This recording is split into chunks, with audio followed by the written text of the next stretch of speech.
Let us first have a moment of silence for the victim in this case.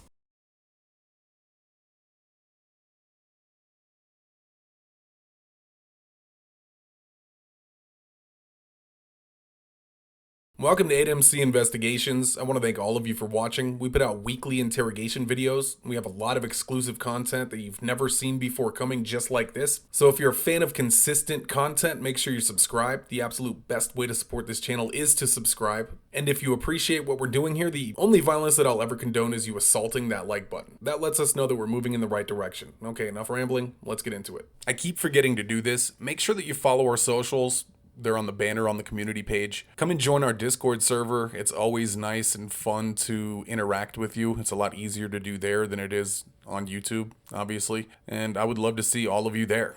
All right, enjoy the video. This interrogation took place on August 11, 2017 in Jacksonville, Florida. This is the first of 3 interrogations in this murder series. Now, this was a setup. It was a robbery gone wrong. Now, Richard Green was not a saint. He was armed. He was selling drugs, but of course, he did not deserve to die. The 3 other people in the car that were not murdered will sit in the hot seat and tell their story as well. The other 2 interrogations will be coming very soon. Cameron is the first to go. There's not a whole lot more to say. There's more information in the description below as always, and here's how his interrogation went.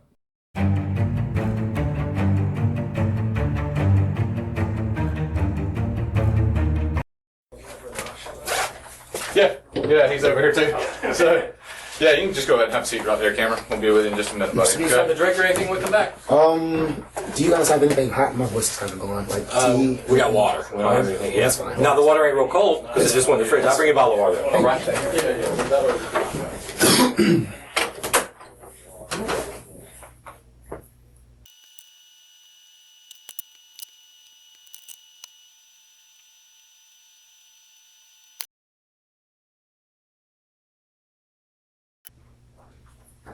Yeah, they're gonna let me be in with you. Set. I don't know where they record from over there. I'll just sit out of the way. But if anything happens, I'll definitely. But like I said, the envelope, temperature test and all that. Yeah, of course.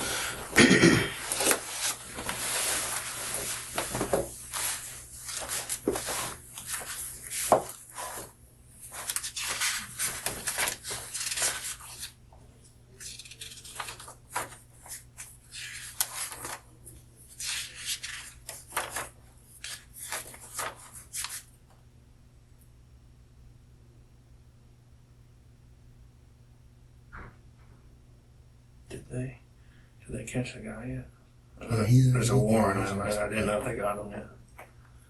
I wonder what he's saying. We all are actually. We all are. Mm-hmm.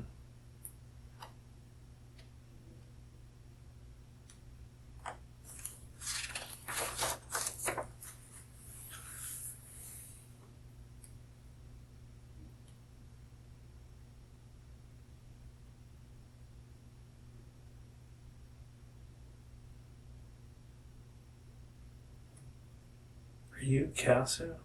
Yeah. Okay. That's a music name we had. Gotcha. Yeah, some nicknames are like derived from your real name, but that one, I was like, it made sense like that it was you, because so you didn't know Patrick at all before this day. No.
Where's the best place for me to be out of y'all's way?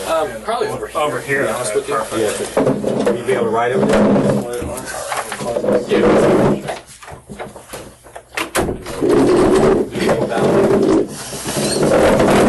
you go, Cameron. Be careful when you open it because a lot of times those things are filled all the way to the brim and it'll squirt on you. It will squirt on you. Appreciate you coming down. No problem. And we're going to get in everything and go through, you understand why you're here. Yeah. Follow-up interviews from everything. We're going to get through everything and get us where we need to be, okay? Before we start, because this is an official conversation, you understand you're at the Police Memorial Building, right? Yes, sir. And today is August the 11th. It is now 2:20. 2:18. What's your birthday again, one more time? March 22nd, 98. It's Cameron. What's your middle name? Omori. Omeri.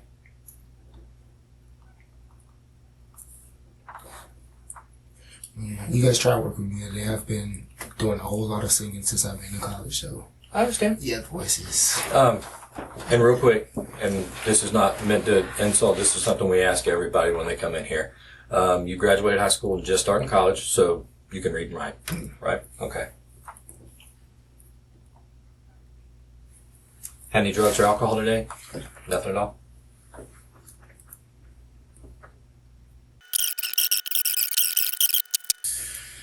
All right, Cameron. Like I was saying when I came in and sat down, appreciate you coming in. I know it's kind of hectic to make it up here from Daytona, getting down there, getting started with school. And you said your freshman orientation is... Well, we already had it, but tomorrow's our last day, so we actually inducted. So Okay. yeah, it's pretty exciting. Classes actually start... Actually, I was supposed to get my schedule today, but I had to meet with you guys, so I'll get that tomorrow. Okay. As well.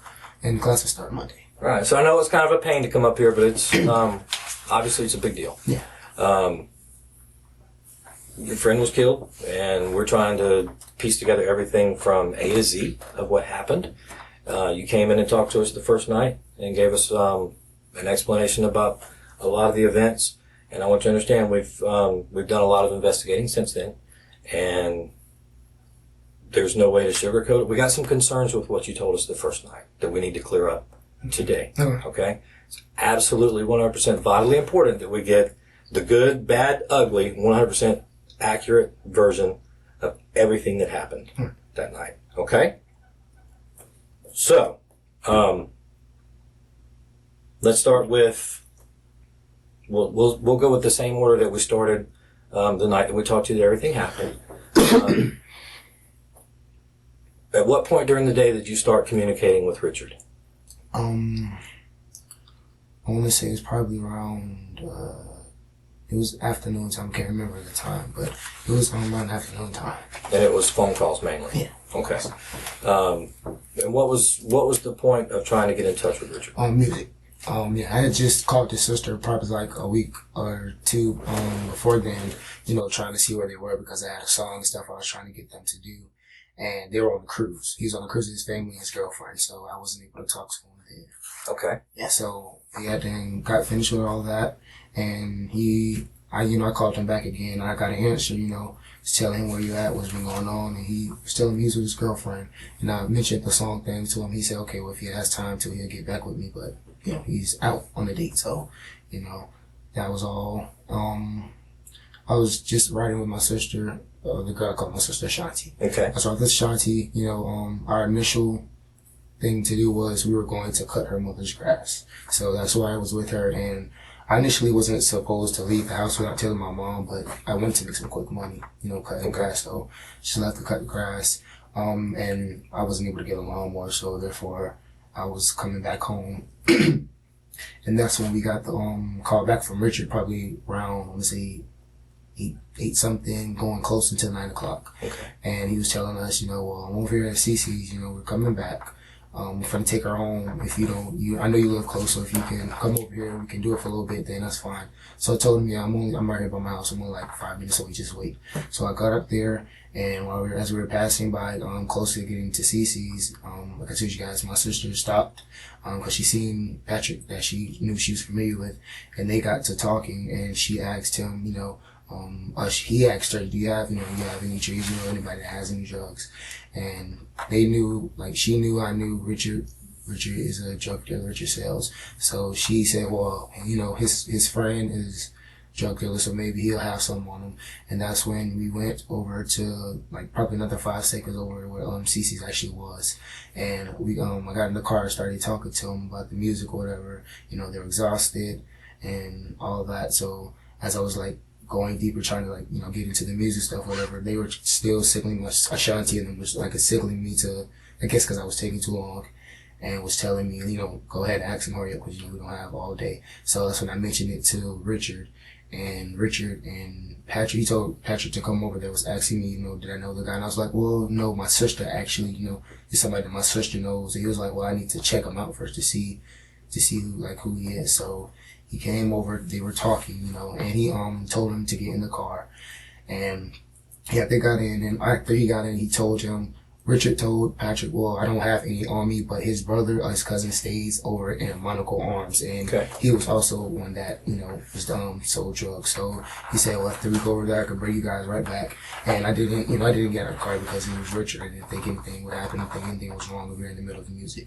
So as we were going over there in the middle of, me playing music on my phone, he pulled out his gun and was in the middle of robbing us and stuff. And he didn't look suspicious at first, like, going into Monaco Arms, because he wasn't saying anything. He was just, just to himself. He had I don't know if I told you guys, but he had like a bandana on his hand. So I didn't know if that was to like cover the gun or not, but he had a bandana on his hand.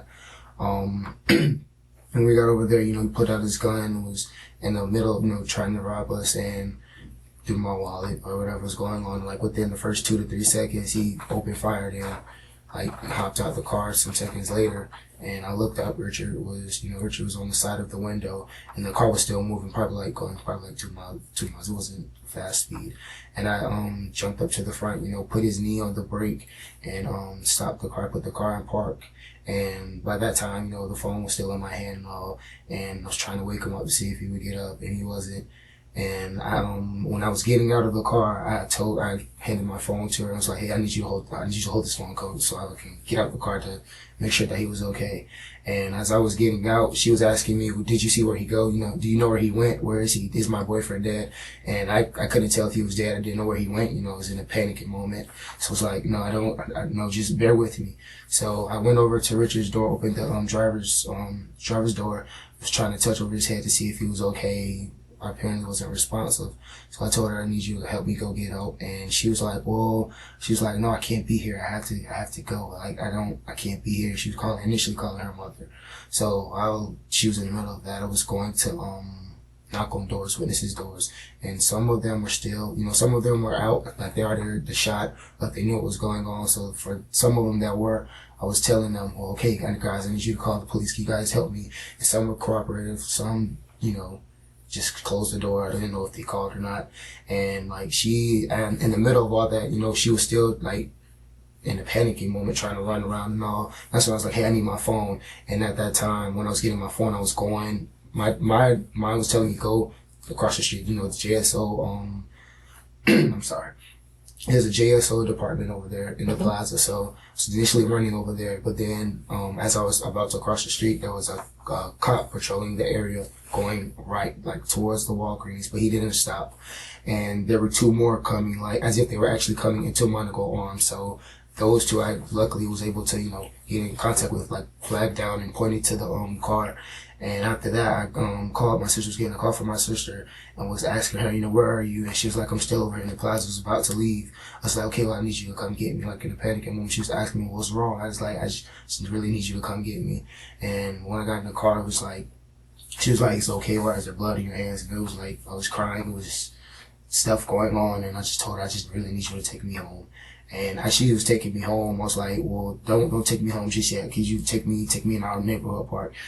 And she was like, why? And I was like, cause mom's home and I don't want mom to see the blood and all that. And she starts panicking and stuff. It starts happening. So she took me to the park and I was just like, tried to walk home from the park seeing what am I going to tell mom? Like, what's going on? I was scared to go in the house because, I know I'm supposed to be out and I didn't know if she was calling me or not. I didn't know it was a whole bunch going on. So I initially went into the house and was like, okay, well, let me just calm down and maybe, I can easily tell her or whatever, And as I was doing all that, I fell asleep and she woke me up in a panic and, Mom was like, what happened? What's going on? And I was like, well, I didn't tell you yet. So what do you mean? And she was like, well, they're saying that the detectives are coming over here because of something happened with Richard. And that's when I told her. So that's all that I know. Okay.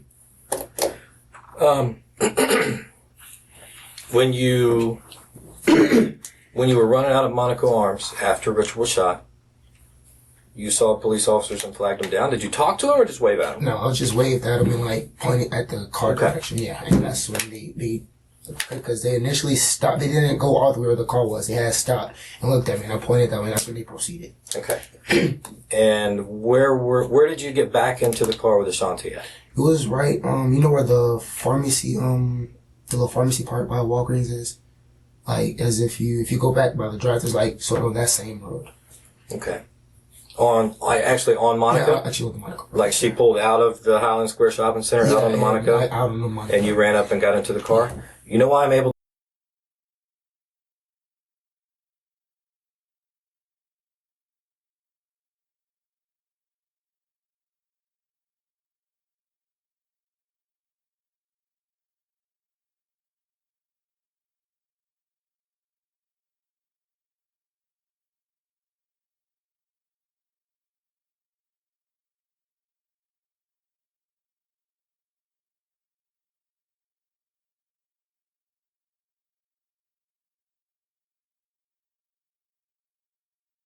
is your answer today?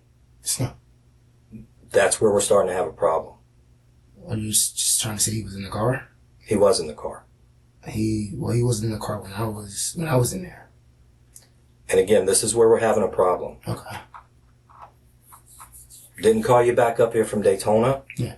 To come on a little fishing expedition. When I come and ask you questions, I pretty much know what the right answer should be if you're being honest. And right now you're not.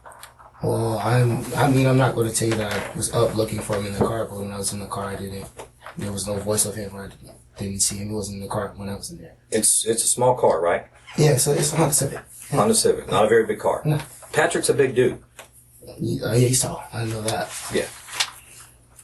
So why don't we take a deep breath and pretend that we have done a little bit of detective investigatory Yeah, I'm work? not trying to insult you guys' intelligence. You may not be trying to, but you kind of are, because you're lying to me right now. And we're not taking advantage of the opportunity, which is why we've asked you to come down here to kind of clear the air. I'm sort of confused. I'm really not lying to you guys. Now, what I can tell you guys is,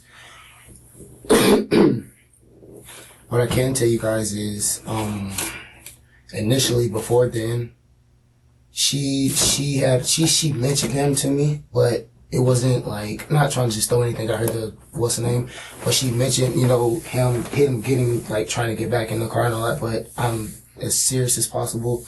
He was not in that car when I got in. Like, I promise you, he was not in that car. I didn't hear his voice. I didn't see him. I can tell you the side that I got in the back seat where Shanti was, behind the driver's seat, and was over there, like I said, I was vomiting in a panicking management situation, was passing in and out. So of course I wasn't looking for him to be there. And I wouldn't, of course, think that he would be in the car. But I know that she did tell me, and the only reason I probably didn't tell you guys is because I didn't want you guys to think, oh, well, he had something to do with it. But she did say that he came back and was getting in the car, but he was not in that car when I was there. And I can tell you guys that until the death of me, he was not in the car. You can say it till the death of you, but it doesn't change anything. Yeah, you're right, but he wasn't in the car when I got in there. And that's what you're going to go with. Yeah. What side of the car did you get in on? The driver's. So you ran up on the driver's side of the car and got in on the driver's side. Yeah, yes, sir. behind Ashante, who was driving. And on the driver's side. Now she did mention that he was getting back in the car. She said that like after this was probably like weeks or whenever like this sort of died down, you guys were in the middle of investigation. You know, I was talking to her, trying to make sure that she was okay. Like nothing was going on with her because I know you guys investigated her as well, and trying to make sure she was okay. And she was like, yeah, and she was talking to me about it, and she was saying like she was basically telling me she seen him running and she seen him coming, you know, trying to get back in the car, or whatever. But after that, I mean, when I was getting back in the car, he wasn't in the car.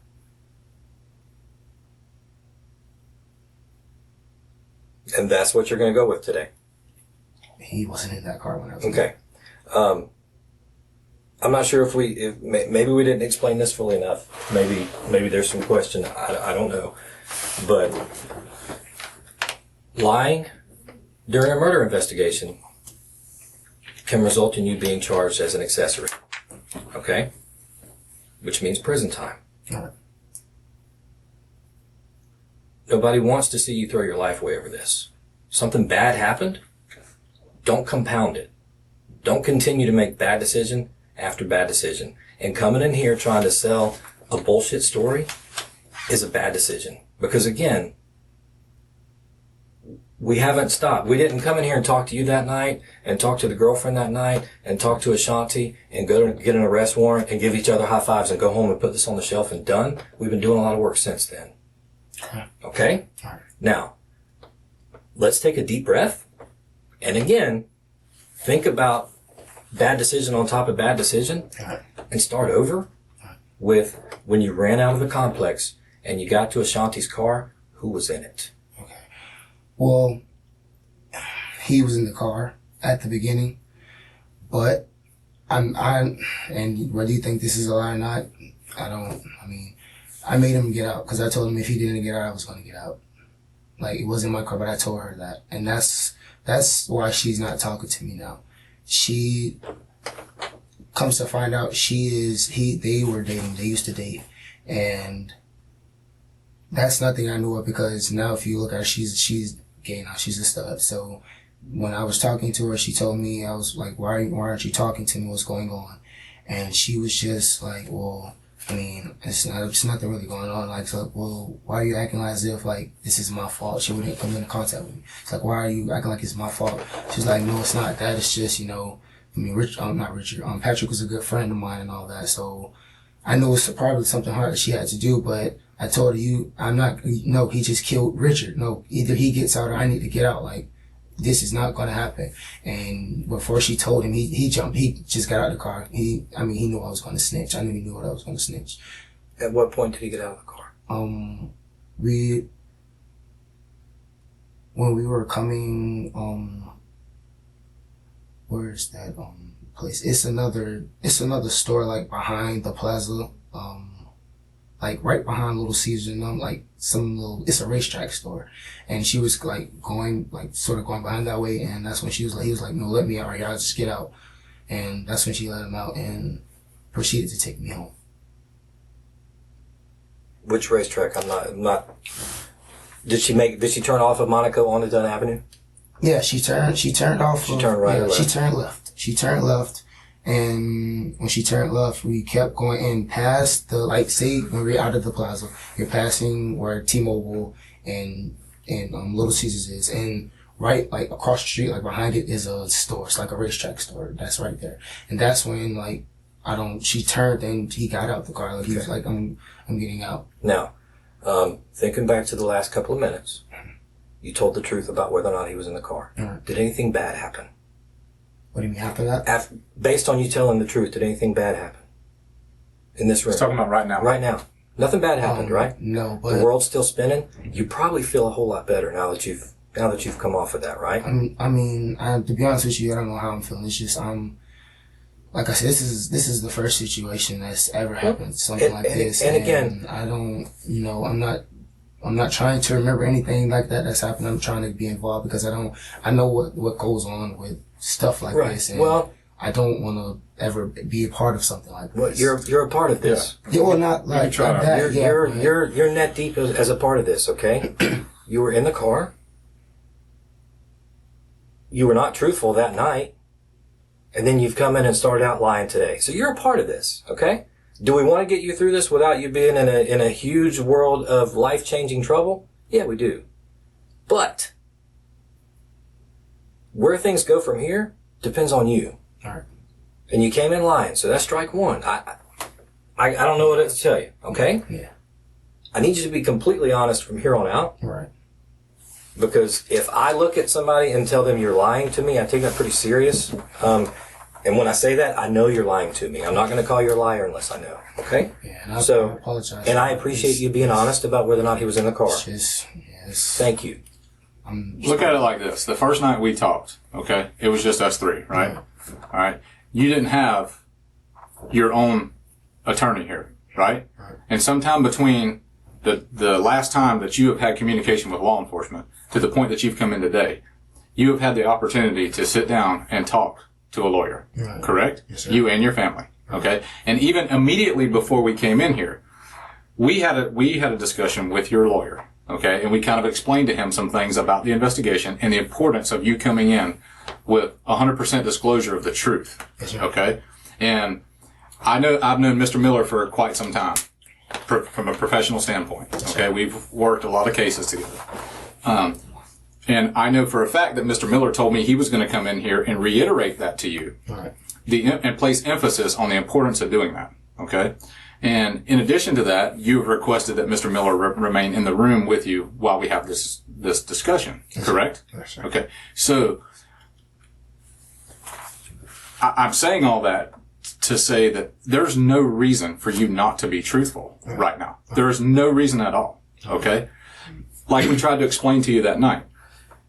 The truth is the truth, and it's always going to be the truth, okay? But if you tell something other than the truth, then consciously or subconsciously in your brain, you're trying to play something out in your brain to try to get ahead of where he's maybe going with the questions that he's going to ask you. This is not a joke, okay? And it's not any trickery or anything like this. It is what it is, okay? What happened, happened. As bad as you don't want to be involved and as bad as you would like to go back and change every event that happened that night, unfortunately that cannot be done, okay? So just spill your guts and tell him everything you want to. If at any point during this conversation it gets to the point where your attorney has concerns, at some point he will step in and say, hey, may I have a minute with my client so we can discuss this before we proceed? You have someone here that has your best interest in mind, okay? And who is here to monitor and guide you and help you through this process. But there's only so much he can do to help and guide you if you don't follow his advice by coming in and being truthful. I was actually going to ask you, Detective, if we could actually take a minute, just before we go on. I just want to talk to him a little bit more to kind of get this before we go to the questions. Thanks, guys. Yeah, just knock him, Ray. Absolutely. And while I'm talking to him, the recording will be off. Well, All right. I guess. There's a. I don't know how that works. It's in the. Hang on. All right. Let's ask, because there may be an issue with the interruption. If we do an interruption, it may be something we might formally. Okay, we can absolutely. Thanks. I just want to not try. I'm not trying to be difficult. No. Yeah. Or maybe we may need to leave it and then take you guys somewhere that's not being monitored. Okay. Again. Thanks. I'll get right back in just a second. I'm sorry. Don't say anything. It's hard, Mike. You're fine.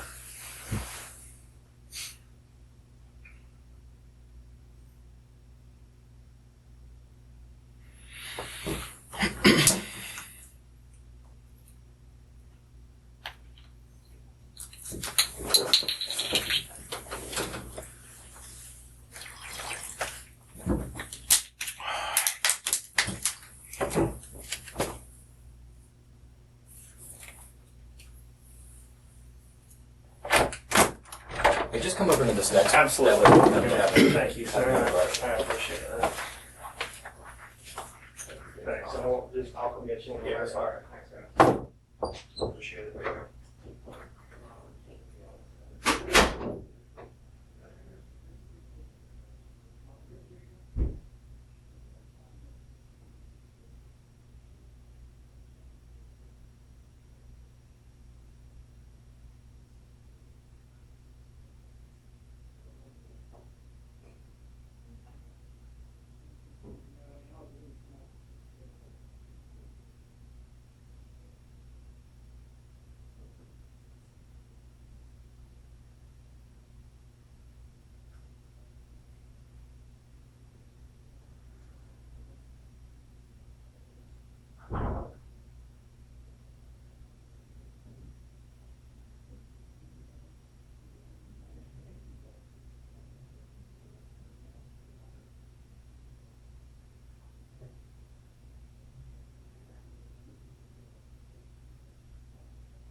Absolutely. JJ will be back. Just come on, Cameron. We'll be back down with you guys in just a couple minutes. All right, thanks, guys. Still good with that water? You can double it. I know that. Okay. And also, again, second. No, I'll be right back. They're I gotta get it. They're gonna start up in a second.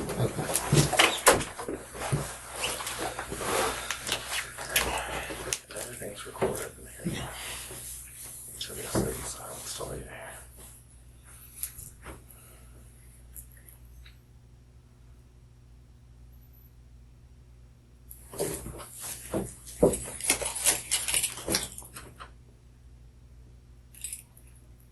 It's actually my own. Oh, nice. I remember I went to Alabama, so I remember. They caught me off guard. They never told me, like. You know, that's okay, mine. I hated mine for 4 years too. That's awesome, man. Did you always want to go to Bethune, or like did you discover it in high school? I wanted to go to FAU, but, you know. That's in Boca, right? Yeah. Cool. Yeah.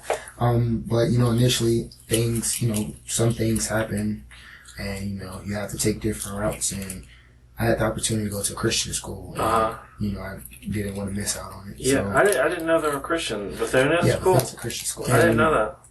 And I, you know, I was thinking, oh, it's going to be lame. And I got there Sunday and like just got back in Jacksonville today, and it's been the best time of my life. That's great, It's man. been the best time. Like I don't ever want to come back to Jacksonville again. You'll It's like Daytona that. as a- Yeah, like if I could live in college. Where'd you go to high school?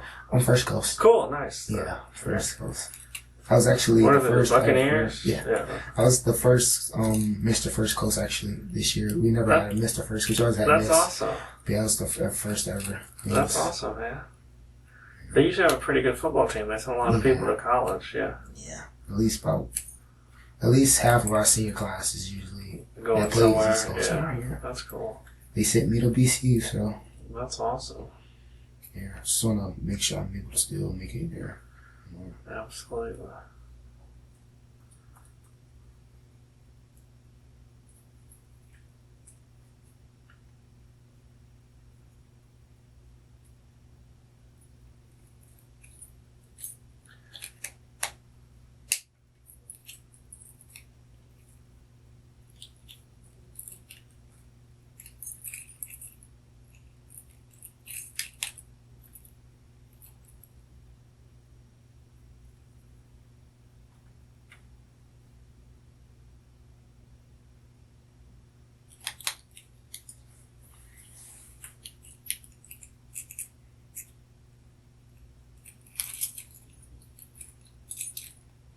FYI, the girls in college are so hot. It is crazy. Hear from everywhere.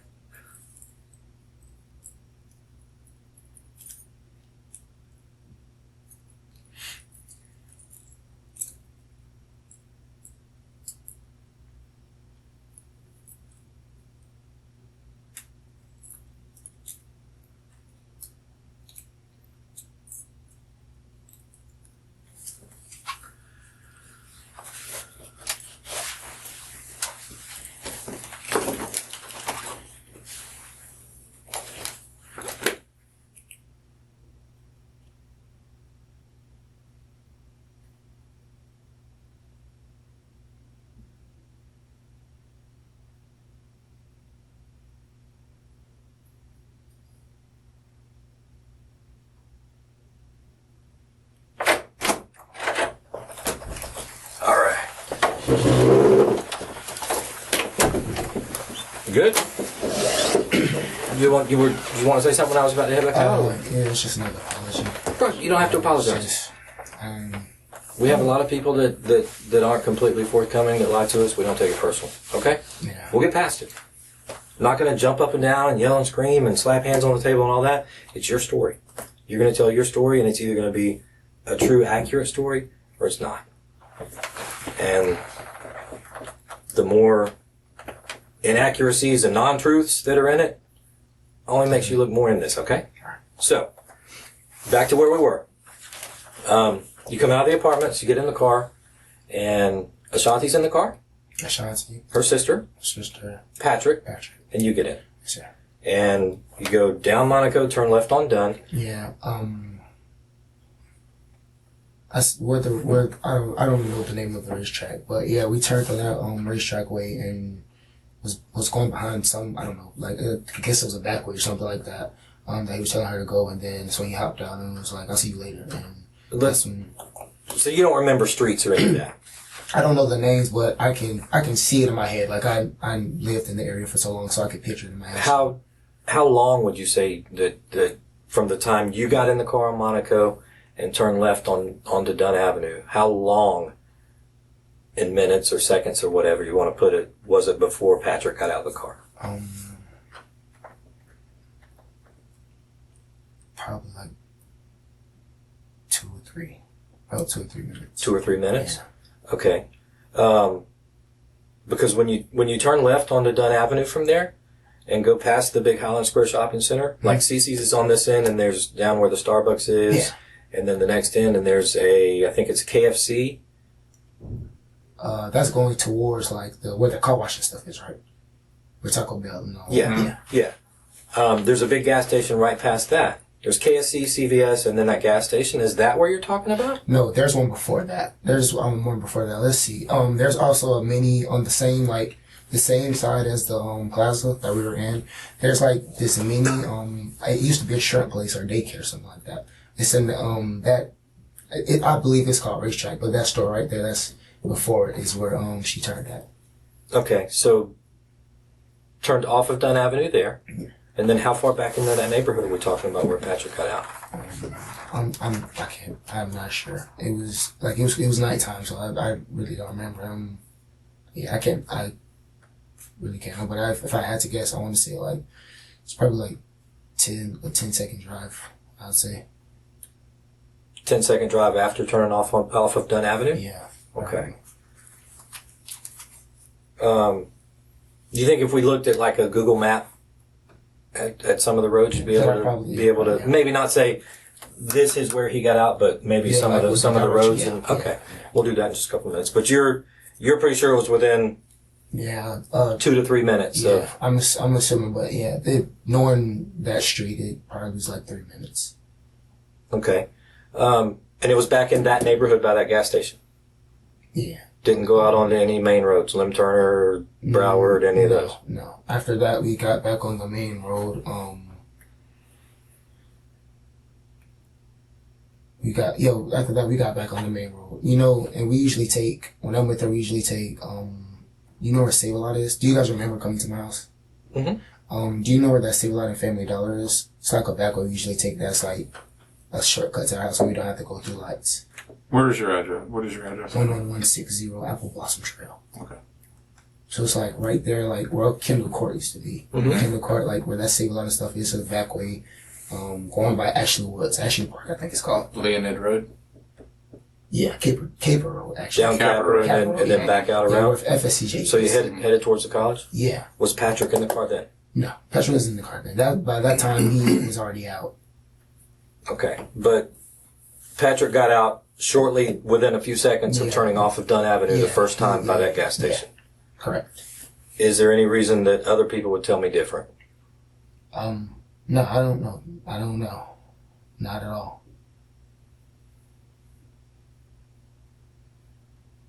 Because, and I'm asking that question for a reason. Right. Okay? Yeah. No, Again, just like with whether or not Patrick was in the car, when I ask you a question, I know what a truthful answer should sound like. Yeah, exactly. And if I come back and say, is there a reason that somebody else would tell me that? Because a truthful answer doesn't sound like it's been given. Yeah, no.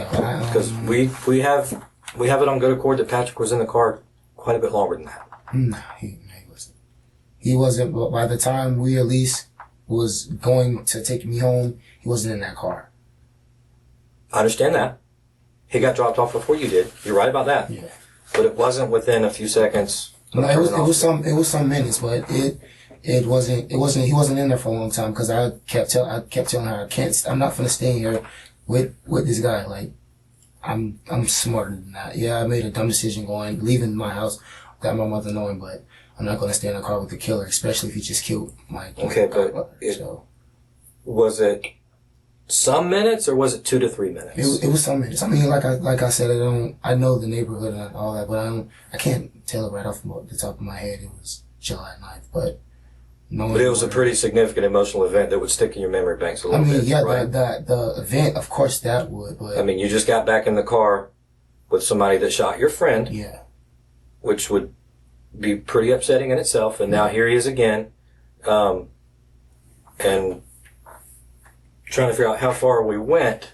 Doesn't seem. It seems like that would stick in your mind how long you were in the car with somebody that just shot your friend. Yeah, it wasn't because if it was me and I was in the car with somebody that just shot my friend and knows that I can identify him, I would be thinking, "Oh my goodness, this dude's getting ready to kill me." Yeah, yeah. That's pretty logical, right? Yeah. So I would either unask that car pretty quick, or he would be out of that car pretty quick. Something. Right. Okay. Right. And again, which is why I'm saying this is probably why he got out as quick as he did. It wasn't some seconds, but I know he wasn't in there for a long period of time. Like, he wasn't in there no far as us going past Popeyes. That Popeyes is on that same road, wasn't no farther than that. And Popeyes is like right there by, the same shrimp place that I was telling you guys about. Right there by KFC and all as well. And I have a problem with that. He was in the car longer than that. And you're shaking your head and rolling your eyes. No, I'm not listen, rolling your eyes, looking around. I didn't mean that in a disrespectful way, but you're having the same reaction as you had when I asked you about whether or not he was in the car and kind of told you that I don't believe you. Yeah, well, he was in the car much longer than you're making it sound like. And again, good, bad, and ugly. You've made some bad decisions. all right. Stop. There's only one version of the truth. Okay. Yeah. I'm sorry. I'm being very, very honest with you guys. I'm trying to very hard, but it's like you guys are trying to make me say more than what is actually the truth, and that is the truth. Like I'm not gonna lie to you. This, like I told you, this is not something that I'm used to every single day. I don't just sit here and like you said, it is something very painful that happened with my friend, but it's not something that I want to keep thinking about. I keep wanting to relive or nothing like that. So if it's sounding like I'm lying, it is really not. I know my future is in jeopardy. I've just got to college and it's been amazing, and that's all I'm trying to go back. So if this means being honest with you guys, and like my attorney said, I will give you guys what you want to know. It's not like I had nothing to do with it. So it's not like I'm trying to take up for anybody. This is somebody that I've been growing up with since I was a kid that we're talking about. Right. Since we were small. Yeah, and I very much understand that. But like I said, this is not me knowing me. This is not something that I'm very sensitive about stuff like this. It doesn't matter how I act or nothing like that. This is not anything I want to relive or, go through at all. So if it sounds like I'm lying, I promise to you, I'm not at all. Like, I'm trying to cooperate. But you have lied. Yeah, is my problem. Yeah. I mean, if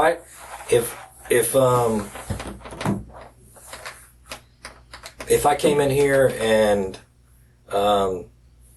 said, your pants that's a nice shade of red.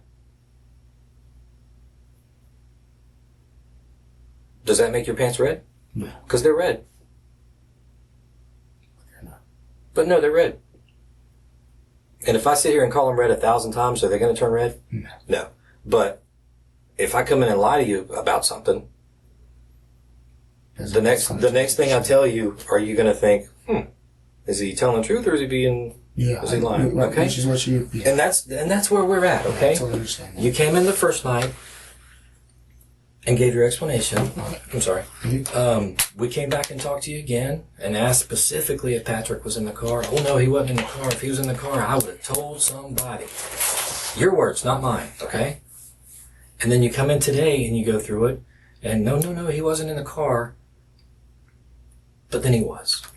Okay. So. I want to believe everything you tell me, but it's going to be hard because you have lied to me about several things.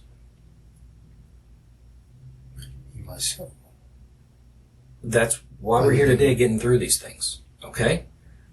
You've lied just today about whether or not he was in the car. And to try to downplay how long he was in the car to make it fit your narrative of, I made her get out, is not helping you. I know how long he was in the car. I know where he got dropped off. And it was not within a couple of minutes. If you say so, but like I told you, From what I was seeing, what I remember, it was within minutes. From what I remember. From what you remember, okay. It was like, I mean, I'm not trying to, get on the bright side of anything, but I mean, let's keep in mind, I just witnessed my best friend get shot. I'm in a panic mode. There's blood on my hands. This is nothing I've been through. So, and I understand all that, but again, looking at it from the other side, if I just jump back in a car and look over and realize the dude that shot my best friend, somebody that I call my brother, is also in the car. You get out. Yeah. And you stayed in the car. And he stayed in the car. Maybe you don't remember exactly how long. Okay? The only reason I stayed in the car was because I knew I didn't have another way home. And if I would have told my mom like that, my mom doesn't play those games. She doesn't tolerate any of that. Well, you knew that the police were there by then, right? Because remember you said you waved at them when they were going into the complex. You could have jumped out of the car and ran and told them, hey, the dude that shot my friend is in that car. You're right. Right. Well, yeah. I wasn't thinking about it at that time, I guess. No, you wanted to get the hell out of there and be as far away and hope that nobody ever connected you to it. And I get that. I'm sorry? I said you wanted to get out of there and get as far away from it as you could and hope that nobody ever connected you to it. I get that. I understand. Well, okay. Are you saying you didn't want to get far away? No, it's not. No, I'm not saying that. I wanted to get far away from the situation, but I was just trying to. Are you saying it was just sounding like you meant like I wasn't going to ever tell anybody? Like when that wasn't how it was at all. When were you going to tell somebody? I was going to tell my mom. I really was going to tell her, and like I told you guys, I was in there just thinking about whatever was going on. I had happened to fall asleep, but I didn't want to go home to tell her just yet because it had just happened. I didn't want her to go through whatever this was, and it was. So initially, yeah, of course I was gonna tell someone. I was just gonna let him. I just witnessed him sitting there and he's left for dead, and I won't say nothing about it. Like, no, that would be on my conscience heavier than it is now. So you were so distraught by the events of that evening that you were able to go home and go to sleep. Like I wasn't able to just automatically go to sleep. It was something that was on my brain, and I was just like, and I didn't even initially just go home. Like I was at home, and I went to my grandmother's house and asked her, was it okay if I could sleep over there? But no, it's not. Like I didn't want anything to do with helping him or anything like that. Like I wanted to get away from the police stuff and all that, but it wasn't nothing that you guys are not trying to make it.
What's Ashanti's phone number? Is she in speed dial? No, she's not. So you have to dial how many digits to call her? About 10. 10? How many digits is 911? 3. That's a lot faster, right? Yeah. But I don't know. Yeah. You're right. So from the outside looking in, it seems like you wanted to get the hell away from there and hope nobody ever associated you with it. Yeah, and at the time, it probably was that. Okay. It probably was. And that doesn't make you a bad person. That makes you somebody that made some bad choices that night. Some bad stuff happened. But now you're on the road to start to try to make this stuff right. Okay? Which is what we came in here trying to tell you to begin with. And again, neither one of us is going to jump up and down, yell and scream and throw stuff and act like you see on TV. Yeah. We're going to let you tell your story. I'm going to ask you about stuff that doesn't seem accurate. And you're either going to make it right or you're going to sell me a BS story that's going to hurt you in the long run.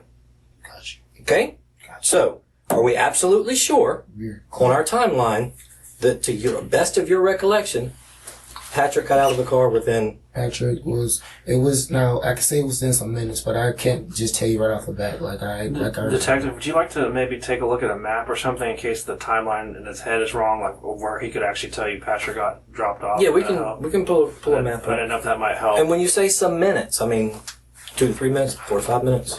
You want to get yours? Yeah.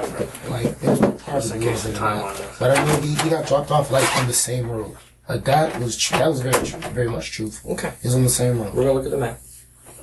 Look at the map. I just asked that in case the timeline in your head's wrong. You can actually say, because you're from that area, you can tell a detective this is exactly, because that's all that matters is where you dropped him off, and how far away.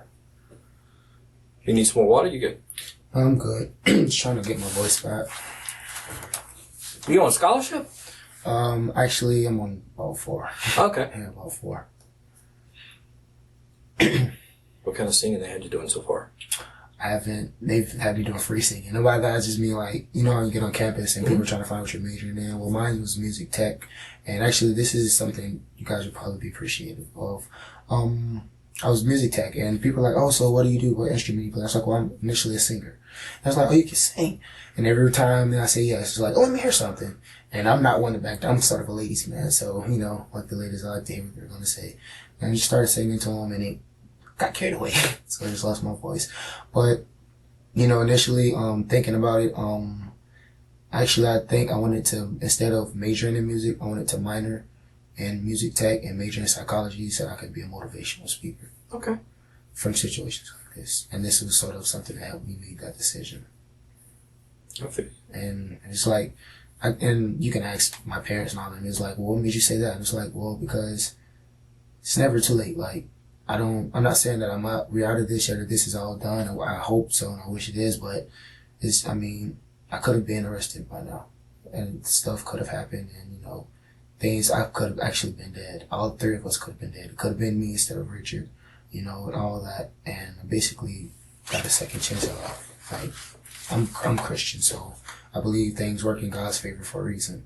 So it's like, well, I'm going to use that to my advantage and take my experience and try to help other, troubled kids or, kids that don't have that much faith in their self. So initially I told her, I was like, Mom, and this was actually on the way back down here. I was like, Mom, I know you're going to be mad at me, but I changed my major. She was like, what? She's like, I want to be a psychologist. She was like, for what? Sorry. She's like, just for the motivational speaker. Well, you may change your mind a couple of times in between now and then too. If you're like, that's what they're saying. That's what everybody does. First way through it, but here's done in Monaco, and that's heading west. So if you want to kind of first 2 years, everybody changes a little bit. So this is Monaco. Yeah, this is Monaco. Monaco. This is where it happened at. Yeah, this is where it happened at. Yeah, you would have actually back here. It happened right back here. You would have gotten in the car. Oh, right, in this area. Sorry, yeah. So it was right here. I got it right here. So we came here, we turned left. I'm done. Truck keys, scroll up. Yeah. Came left. We had a couple. I don't know if there's a couple of lights somewhere. And there you can is. go back to the street view if you need to, where you can actually. No, there should be. Is this the plaza? Mm-hmm. The Yeah, the Starbucks is right here. So keep going. Come on. And around this area, there's a gas station somewhere. Right or the left? The left, like on the same side. Is it the big one? The racetrack. This racetrack? Yeah, it was right here, and we were coming back. I want to say, was it this street? It was one of these streets. But I remember the seafood place. So it was one of these streets that we were coming on. This one, it used to be a house, and now, little crap shack they sell it out of, right? Yes, sir. Okay. So you turned on one of these? Yeah, we turned on one of those, and that's when I knew he was saying, get out, like, just let me out the car. That's what I was trying to get you guys when I was saying it's like right there by the little racetrack. So he got out right in this It area. was. We turned on one of these roads, but the specific, like I said, it was nighttime, so Okay. I don't know where. But yeah, it was over there. You lived in that area for quite a while, right? Yeah. All right. You're familiar with Broward Road? Where all the edges. Yeah. Mm-hmm. You know that eventually it comes out on Lem Turner, right? Robert. You referenced Kendall Court Apartments earlier. Yeah. You're familiar with those? Yeah. Okay. They're on, what road are they located on?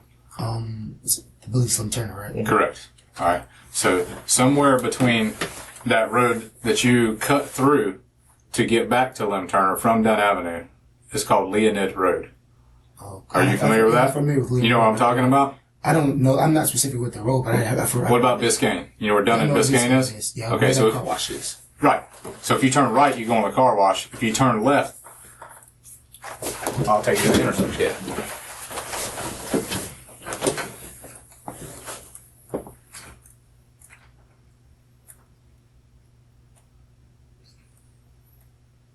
This is very different looking at it from the top. All right. This is Biscayne. Yeah. Okay. Oil change place, car wash right there. Right. Right. Pawn shop here. This is Leonid Road. All right. Okay. Biscayne continues south through here to Broward. Okay. So this road, I may be getting too big of a picture here for you to be able to keep up with.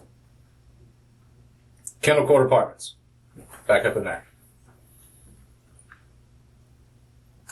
I think we're gonna have to zoom in a little bit more. I guess my point is this: is that as you're passing down that road, it eventually takes you to Lem Turner. Right. Okay. You turn left on Lem Turner, and it takes you where? Capper Road. Capper Road. Right? Yeah. Okay. Sorry. Capper Road, you would turn right to go back where? Toward your place? Towards Okay. FCJ. Or if you kept going south, which is down Lem Turner Road, Kendall Court would be on your left. Yeah. Right? Yeah, correct. Okay. This road that runs along the river right here is called Broward Road. All right? Okay. Now, you know where Broward comes out to Lem Turner, right? Where the little food store is. If you pass Kendall Court, And and right before you go over that little bridge, there's the food store on the left. Yeah. You're familiar with that, right? Okay. So, at any point when y'all were back in that neighborhood, Oh, excuse me. So tied up. at any point when you were back in the neighborhood, did you ever end up on that road, Broward Road, that comes from Water's Edge back toward Lem Turner? I'm to be honest with you guys, I'm not sure. I know when we came back onto like a main road, it was. I remember seeing the seafood place that you said was a little smaller building. So you came back to Dunn Avenue. Yeah, from what I remember, we have. But You know where the old Kmart is? Once you go, Moses, yes. yeah, Okay. we never. Yeah, I know we never went that way. You never went that way. Never went that way. Okay. You sure? Possibly. Never went that way. And that's what you're going to go with. Yeah, I promise you, we never went that way.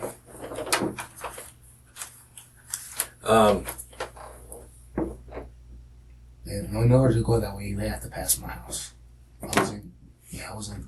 No. Well, not necessarily. If you cut through up Through here, the went down streets, and Broward, went down and over. Broward and hang a left and go over the bridge. Well, yeah, the back way, but we were on the main street before we got. The only back way that we went on the street was where I told you where I'm going towards FSCJ. But that would have been taking you home after he had already gotten out of the car. Yeah, before. Okay. So And again, I know a lot of things happen at night, and they happen pretty rapidly, and they happen quick. And significant emotional event adds a little bit of stress that ordinarily wouldn't be there. And then here you are, you find yourself back in the car with the person who killed your friend, right? But someone else who was in that car is telling a little bit different version of events in terms of where you went immediately after. And it wasn't a matter of 2 or 3 minutes. It was a longer period of time than that. so there's where I went. No, before Patrick, where everyone went, before Patrick got out of that vehicle. Okay, so All right. I know I'm not. I don't know if I can ask, but like. You can ask, but I'm not going to tell you. I know what you're going to ask. Who's telling that? And No, what do they tell? that's not what I was Okay. asking. But I was saying like where, because I'm And again, that's not the way this works. Okay, you're the one who has agreed to come in here with your attorney and tell us everything that you know. All right. We'll just tell you this: it's not where you said it was. significantly different than that. From what I remember, I promise you, it was as we came back on the main street, he wasn't no longer in the car with us. Okay. So I mean, whatever they are telling you, I promise you, is not accurate. Well, would you agree or disagree that everything you have told us is accurate? I disagree. Okay. Yeah, you're right. Okay. And so I think, I think you can understand kind of our position and where we're coming from at this point. And if it was a matter of where you're saying it was as opposed to 2 blocks away, that would be literally playing semantics. But that's not what this is. We're talking a considerable distance away. Yeah. Which leads us to believe that there was probably some type of dialogue or conversation between you and or everyone else in that vehicle about this significant event that you just witnessed or that was just committed. Okay. That either for whatever reason you're reluctant to talk about or disclose because I think you're trying to convince yourself or you're trying to suppress the stuff in your brain because you've repeatedly said over and over that you don't want to reflect on this, you don't want to continue to be involved in this, you don't want to continue to think about what happened. Unfortunately, this is something that's going to be with you for the rest of your life. It's not going away. This is a significant event. Okay. So it is very important, and I can't stress this enough. Same thing your attorney has done, same thing Detective Edwards has done. Very important to just do, the truth is the truth. All right. If y'all rode along, and I don't want to put words in your mouth, but if you're in the car longer than what you said you were in the car, and there was a discussion about what happened, now's the time to get this out in the open. The last thing you want to do is go down and get yourself into a full semester at school, and then next thing you know, detectives show up at your doorstep, wherever you're staying down there, and have a warrant for you for accessory after the fact of murder. Right. That's not why we are here today, Cameron. All right. Yeah, and I know it's like, I don't see why the distance or wherever we went would hurt, but we didn't go nowhere further than this road. And that is the complete truth. Like, okay. That's what I'm not getting. We didn't go nowhere as far as that road from where it starts from the car wash to Walgreens. He didn't proceed to get in he wasn't even in the car after that. Okay. Where was he in the car when you got in the car? Where was Patrick? Patrick was in the passenger seat. Passenger as in right next to you, or passenger as in? He wasn't next to me. He wasn't next to me. Okay. But what side of the car did you get in? On the driver's side. You got in on the driver's side of the car? Yeah. Okay. And he was in the front passenger seat? He was in the front seat. Okay. Did he have anything with him? No, not other. I mean, I wasn't, to be honest with you, I wasn't trying to come in any contact with him, but no. All I can remember was what he had with him was the that little wrist thing, bandana that he had on his wrist in his hand. Okay. But that's. Did he have the gun with him still? I don't know. That's BS. No, swear to God, I don't. This car, the inside of that car is not even as big as this table. Yeah, but do you honestly think I can see if he has it in his lap from the backseat of where I'm sitting, that I'm just going to be able to see the gun in his lap? Y'all just killed somebody. He just killed someone. Y'all are in the same car. People are not going to get in there and just go, yeah, well... We're all right. We're just going to sit here and be quiet. Again, a significant event. Okay? Right. There's no telling what he did, what he could have done with the gun, though, is what I'm saying. Like, I don't know if he had the gun or not. I hope he didn't, but there's no telling when he ran, if he threw it, or if he... I mean, there's no telling, but I know he didn't have the gun. You were scared of this guy? Yeah. Huh? Yeah. So scared that you got in the car with him?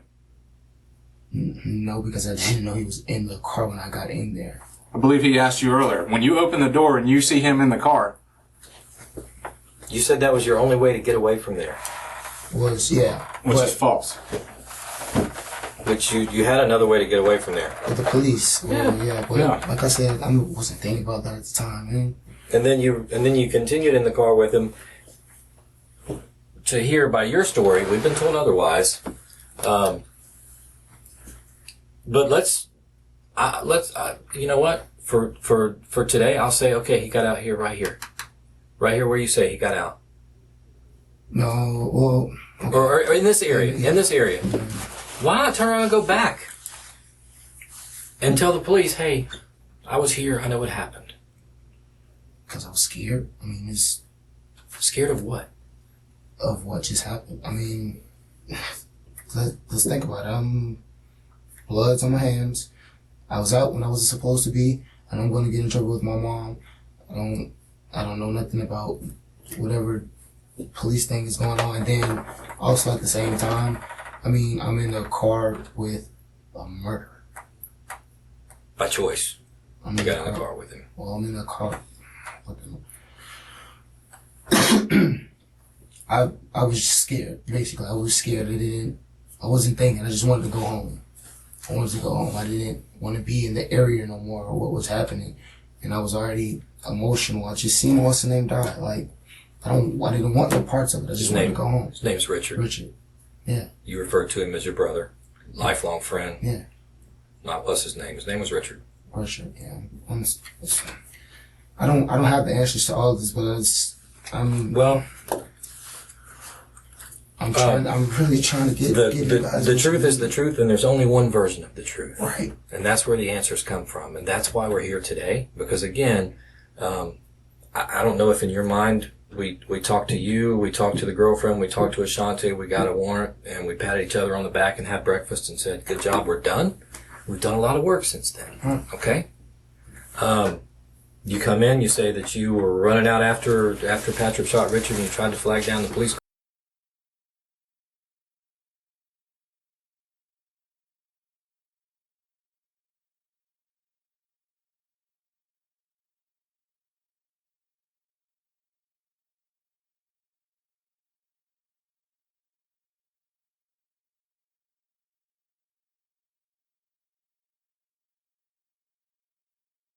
Off and were adamant that nobody else was in the car, and then somebody was. Okay. Not just somebody, but Patrick.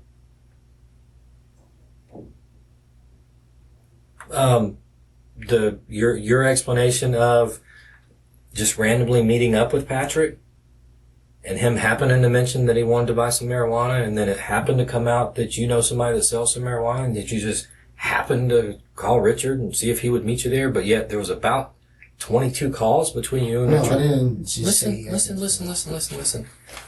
There was about 22 calls from you trying to get in touch with Richard back and forth, playing phone tag all day. You were pretty hot and heavy trying to get in touch with him. Right. So, let's, for just a second, you know how courtrooms are, right? Right. In a courtroom, when there's a criminal proceeding going on, you got the judge, you got a table over here with the prosecutors, you got a table over here with the defendants, and you got a panel over here that's the jury. Okay? Put yourself in the jury shoes for a minute, okay? Can you do that for me? Yeah. And imagine hearing a prosecutor say, ladies and gentlemen of the jury, we're going to present to you a person who met with his friend, introduced his friend to somebody,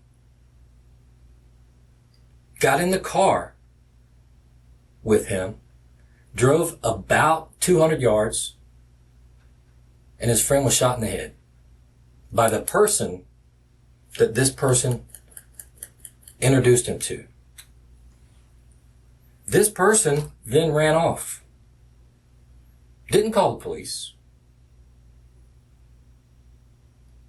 Jumped in a car that the person who shot his friend was in. Drove a certain amount of time. And then went home and didn't call the police. And then finally, when the police found him, came downtown and gave an explanation that was false. And then was brought back in and asked to tell the truth and gave an explanation that was false. Ladies and gentlemen of the jury, is this person involved or not involved? What's your vote? Makes you seem like I'm involved. Yes or no, involved? Yes. Okay. The rubber has hit the road. And again, it's time for you to stop with the song and dance and lay out the good and the bad and the ugly. So we can sort through exactly how involved you are. Because you are. And we know you are. Involved how? Like, I'm That's what we're getting to today. How far involved are you going to be? No. So what is it? Because you didn't just walk up to the car and talk about music and BS for a minute and then happen to let him get in the car You convinced Richard to let him get in the car. You vouched for him. This is my boy.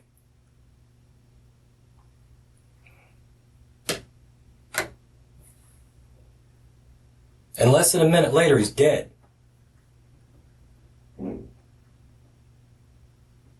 Why'd you vouch for him? Off of the name of my sister. I just told him he knew my sister. He's cool people. I mean, I don't. You talked Richard into letting him in the car. A minute later, he's dead. Okay? Yeah. Now keep yourself in this jury spot and listening as somebody on a jury, okay? You didn't just happen to come across Patrick walking through that parking lot. We're talking jury-wise right now. I'm talking to you right now, but you can picture yourself as a jury. You can answer the question. We didn't just happen to stumble across Richard walking through that parking lot. Patrick. I'm sorry, Patrick. We did. We did. Patrick, now that's going to turn into you guys saying he was with us before, which definitely was not the truth at all. Patrick was never with us before. You sure? I'm positive. Because again, when I follow up a question with "Are you sure?" it's because I have information to suggest powerfully otherwise. I am very much positive. Patrick was not in that car with us before. I didn't know of Patrick. I didn't know who Patrick was until afterwards. And then after I had talked deeper into my sister, she was telling me more about him. You'd never met him a day before in your life. Never, ever, I ever. didn't know this guy. And he wasn't in the car when we were riding around with Ashanti during the day. No, he wasn't. He wasn't. We had talks. You can ask his mother. I told her that, she said she was looking for a lawnmower if I knew where a lawnmower was. And I was like, well, my grandmother has one. I usually go and cut her grass. And she was like, oh, well, I'll do it. And I was like, hey, tell your mom, if she pays me a little bit, I'll go ahead and do it. And she has a big grass. So I knew it was going to be, a good amount of money. And that's when I called. You guys, I know you guys checked my phone. You see when I called my grandmother and she didn't answer. She wasn't home. So therefore we couldn't get the lawnmower. But yeah, he definitely was not with us. None that day at all, period. Or any time before that. I haven't met Richard. I haven't met Patrick. I didn't know Patrick. And that's true. And yes, that's the story I'm going to stick with. Okay. Because again, I wasn't in the car. Yeah, so, I mean... And Detective Hopefully wasn't in the car. None of us were in the car. We can only go by what people that were in the car are saying. Right. But he definitely wasn't with us before. If that's what you're going to go with. No, that is most likely what I'm Okay. So, your contention, your explanation is you and Ashanti are in the car with her sister. Yeah. How long had you been in the car with Ashanti and her sister? It was like, as soon as we left her house, our house, it was probably a good, I want to say it was maybe a good hour or two. Where'd you go? We were driving, we were initially driving over to my grandma's house. I know that. We was heading her direction. Where does your grandma live? She lives over in, Sherwood area. Mm-hmm. So over there, Harborview. She lives over there. And she didn't answer her phone, so we made a U-turn and we were just, riding around the Dunn Avenue area. I wasn't going to go home then because I'm usually around with Ashanti 25E. Like she's my ride or die. Okay. So she picks you up at about what time? It was afternoon time. I don't know specific. It was afternoon. Okay. And headed over towards your grandma's to try to get a lawnmower. She wasn't there. She wasn't there. So you just rode around. And we were riding around just trying to find something to do. Riding around calling Richard. Yeah, me and Richard were talking about it before. I still calling and trying to get in contact with Richard. Okay. And then made plans to meet Richard at Cece's. Yeah, he called me back. Okay. And said, I'll meet you at Cece's. Yeah, said, come meet me. Where were you roughly? I'm not asking exactly, but Well, where were you? Not there. I was initially about to go home. Okay. I was going to go home. And that's when, he was calling me and we were actually coming, I want to say, we were coming from passing by like 7-Eleven and Gate. Like, down by Dunn and 295? FSC. Okay. We were kind of going there, and that's when I got the call, and we hit a U-turn. I told, okay, well, we're coming. Okay. And who's in the car then? It was me, and her sister, and Ashanti. Okay. So you turn around and head back to CC's. Yeah, back to CC's. Oh, no, not back. Had 2 CC's. Or head to CC's. And what part of the parking lot did you pull into? Over there by where T-Mobile and Little Caesars are. Okay. And driving over to CC's, and where did you happen to see Patrick? It was right there. I told you where, where Checkers had, where it used to be has, where Checkers has and Starbucks is. It's over there in that area. Okay. And stopped and talked to him for a minute? Yeah, he stopped. Yeah. And what was that conversation? It was, I don't know the conversation, but I know I heard he was looking for drugs because my sister looked back and was like, do you know still refrigerator still has, any drugs? And I was like, I don't know, but you can always go see. Okay. And that's when she let me in the car. She let Patrick in the car, we rode over there. And that's when I got in the car, that stuff was going on, and I told him about, Patrick, and he let Patrick in and told him he didn't have it on him. He didn't have no drugs on him. Okay. So he had to go across the street, and that's when everything happened. So did you and Patrick walk up to Richard's car together, or did you go first and then bring him out? Patrick, yeah, I was there first. Patrick didn't get out the car as soon as I got out. Any reason that other people would tell me different? I don't know why, but no, he got out. He got out probably a minute or two after me when I was already in the car. It was a car that was between Richard's car and Ashanti's car. Okay. And that's when I got in the car and was going through the music stuff, and that's when I mentioned Patrick to Richard. And he was asking me who the dude was, and I was like, well, he's a good he's a good dude. He knows my sister and all. She says she knows him from a while back, so he's just looking for some. I guess he's just looking for some drugs. How much were you trying to buy? I'm not sure. He also asked me that too, and I told him I didn't know. Because he didn't have, that's not the conversation that me and him had. He had that conversation with Ashanti. She just told me, Richard still sell, and I was like, well, I don't know, but we can always go see. So Ashanti knows Richard as well? Yeah, Ashanti knows Richard. We all went to the same school. Okay. First Coast. So you walk up to Richard's car. Yeah. Did you get in right away? Yeah, right away. I spoke with someone, unlocked the door, and that's when I was going in there talking. And that's when you talked about music for a minute, and then Richard came over? Yeah, that's when Patrick came over? That's when, yeah, he was telling Patrick to come over, and I got halfway out the car and signaled them to come over. When you say them? Not them, him. Sorry. Okay. So why would I be told and have a pretty strong feeling that you and Patrick walked up to the car together, and Richard even questioned you, who is this that you're showing up with? And you said, oh, it's my boy, he's cool. He ain't gonna hurt you. It's my boy, he's cool. Yeah, well, he's seen them. Yeah, I'm sorry. If I missed this part, I'm sorry. When I was initially getting out the car, Patrick was getting out the car, but me knowing how Richard is, I told him don't come yet, and I didn't know that he'd seen him, but afterwards, I told him, he's cool. People, somebody my sister knows, and blase. And that's when when I was walking over there, I had to mention. After doing the music, mentioned the things about, him wanting some weed. And that's when the conversation with him proceeded. Okay. So he got out of the car a little bit, but didn't walk all the way over. No, he got out of the car and was about to walk over, but I didn't. But you walked up to Richard's car by yourself. Yeah. Why would I be told otherwise?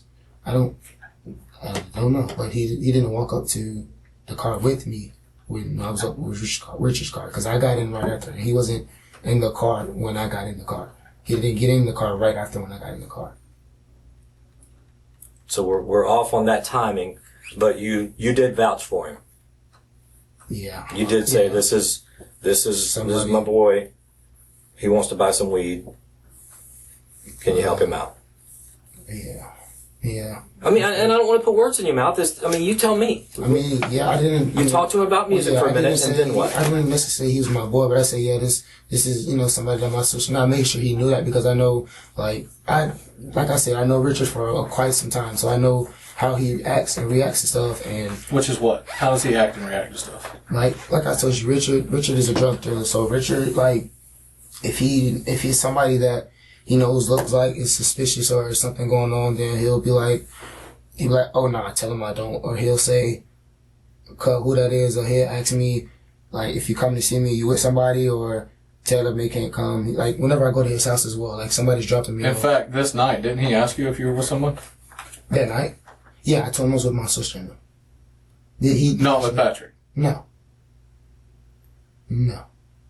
It's that he definitely did ask me that though. And we can agree that he was very careful. Yeah. He was very particular. Yeah. Okay. And he's always like that. Because well, you've told me that. His mom has told me that. His girlfriend has told me that. Yeah. So I absolutely, wholeheartedly, 100% believe that he was very careful and very particular about who he let in his car. Yeah. So he wouldn't have just let Patrick, a random stranger, get in his car without somebody giving him some reassurance and vouching for him. And I told him, this somebody, my sister knows he seems like a cool dude. I'm not gonna lie to you, he did. He seemed like in the car with him. When she introduced us, he was just asking me, you know her, this used to be, and he was like sort of playing wise, like, hey, this used to be my baby, like, just trying to be cool. So off of, that little mini conversation, he was like a cool dude. So I told him, he's cool. He's somebody, my sister, he basically. Okay. So you vouch for him at the door, or at the car. Richard agrees to let Patrick in. After he asked me what was he trying to get, and I told him I didn't know. Like, what you just asked You told him you didn't know how much, or you didn't know what he wanted? I didn't know. Well, he knew he wanted some drugs, but okay. He was asking when he was asking how much, I didn't know because I wasn't getting any. Okay. So eventually he lets him in the car. Right. We pull across the street into the Monaco Arms apartments, and what happened? When we pulled across the street in Monaco? Mm-hmm. Yeah, could you sort of go back to? How far back you want it? I'll just go to Monaco.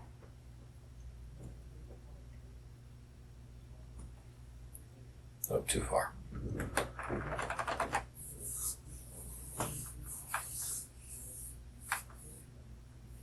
Is that good enough for you? This is what happened. Mm-hmm. Right there. No, I thought you said it was the other street. No, yeah, it was right here. It was like as soon as we got to where these trees are, and I remember because we were by some trees when it happened. It's as soon as where we got right here into closer in the neighborhood, that's when he pulled out his gun and was going to rob us and stuff. And the car was still in the motion when he opened fire, and it was still moving. We got to, these are the houses that I went to go knock on doors and stuff at. So about time, he had to shoot him right here, and hadn't got out the car because we were still, we're moving slow. But as we were moving, I had time to stop. He just put his foot on the brake and put the car apart. So that's how far we got into whatever was going on. But in the process of it, I was talking to him, about music, and I even had the YouTube instrumental on my phone. And you said, what about your wallet? I didn't have my wallet. I threw my wallet. My wallet was gone. Threw it where? I threw it toward him because he was robbing us. Did he pick it up? I'm not sure. I was like I told you guys before, when he had the gun, Well, like we've told you before, you told us a lot before that has not been accurate. So don't preface it with I told you before, because that puts me on alert. Okay. Again, there's one version of the truth, and that's the truth. Well, I threw my wallet his direction and kept my head like this, and was sort of in screaming, talking, and that's when within 2 to 3 seconds the shot fired, and I was in shock for a good 5 seconds because the shot was fired. I didn't know who was fired at, what was going on, but the gun was out and the shot was fired in the car. And by the time I looked up, Richard was on the window And that's when I looked over to the side, the door was open, and I stopped the car. When I seen the door open, the car was still moving, and I stopped the car and put his foot on the brake, and that's when like started, motion started getting to me. We both started crying. His girlfriend was asking me, she was asking me, did you see where he go? Do you know where, do you know if my boyfriend's dead? Is he dead? Did you see where the boy go? Like, she was asking me all that. And I was like, no. Did he pick your wallet up? I don't know. I wasn't worried about the wallet after that because Did you ask him when you got back in the car with him if he had your wallet? No. I had forgot about the wallet after that. The wallet wasn't even on my mind. Okay. So you don't know where it ended up? No. I know I had to get a new wallet, a new ID, a new card. I'm still having to go through now. But I tried to ask my mom, would it be okay if you take me over there to, try and get, see if we can go over there to get it, but she doesn't even want me over there in that area anymore. And you're 100% certain? Yes, that's what happened. 100% certain that Patrick got in the car when you say so over by Starbucks? Yeah. Yeah. Yeah. Because again, and just like your pants are red, if I tell you your pants are red, you're going to try to check everything I say because obviously I'm trying to convince you of something that may not be true. And the reason I keep coming back to stuff and asking to clarify is have it on good accord that that's not 100% accurate. I don't know what else you want me to say. I'm sorry, it's not. I don't know what else you want me to say. I know he didn't get in the car he wasn't in the car with us before, and we met him in the plaza. It may have been that specific spot, but he got in that car with us when we were in the plaza. That's where we met him at. He never was with us that whole entire day until that time in the plaza.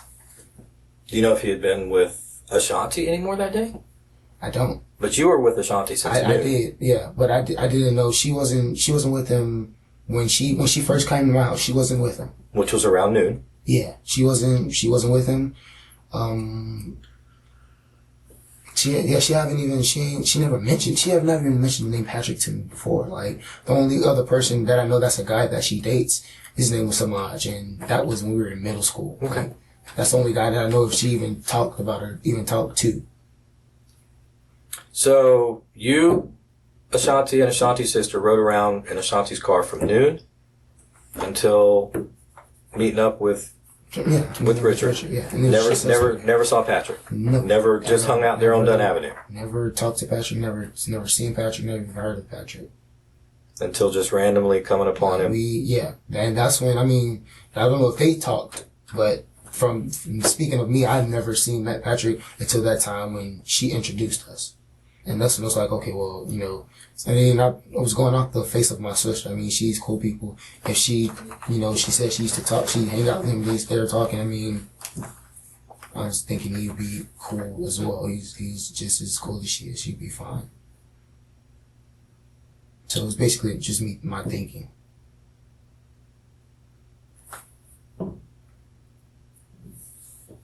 So we get in the car, drive over, and everything bad happens. And then you made your bad decisions from there.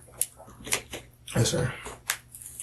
And there was no discussion other than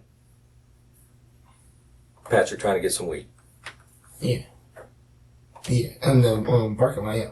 I didn't, like I said, I don't know what they were talking about. I was in the back seat, and like I told you, I've been with her since noontime. It's been a couple hours that we were with each other, and I was initially telling her to take me home because it was getting tired, and that's when I got the call from Richard. I was just going to tell Richard, I'll catch you tomorrow, but then he called me and told me he was in my area. Richard lives in Oshaway, so he doesn't. I don't know if he normally comes. He doesn't really come around where I live on Dunn's most of the time that I talk to him. He works on the south side. He works in Yulee, so he's usually on the south side doing whatever. And that's when he told me, well, I'm over here. We are CC's Pizza. Before I take what's the name home, I'm going, you can come over and we can do the music thing. That's when I went over. I told my sister, well, turn around right quick. Richard just called me. Let's go there before I go home.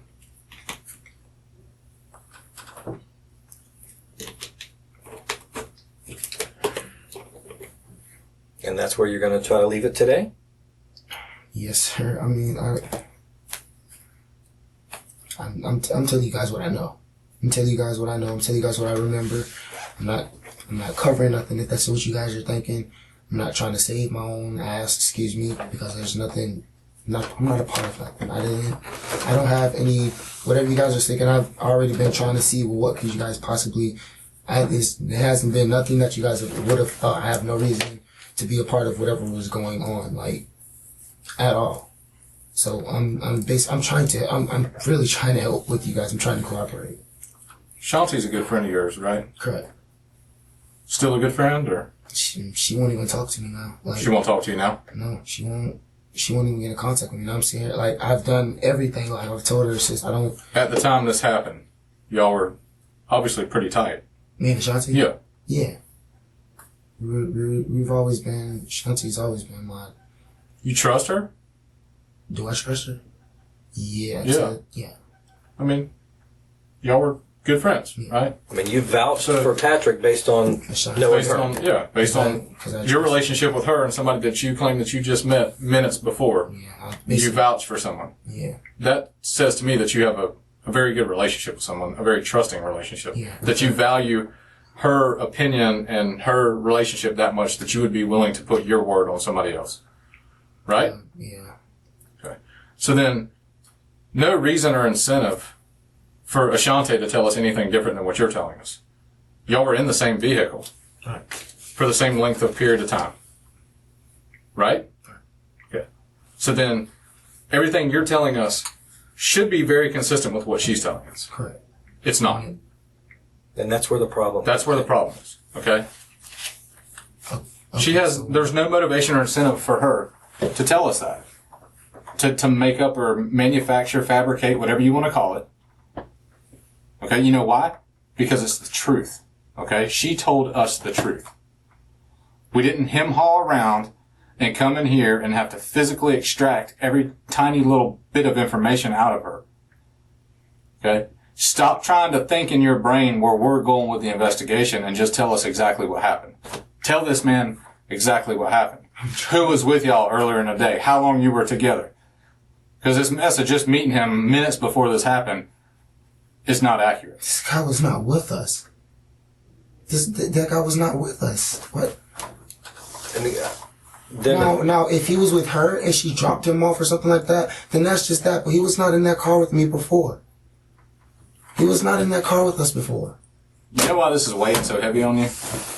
Because you're a good person. Because you're a good person, you got a conscience as well. That's why it's weighing so heavy on you.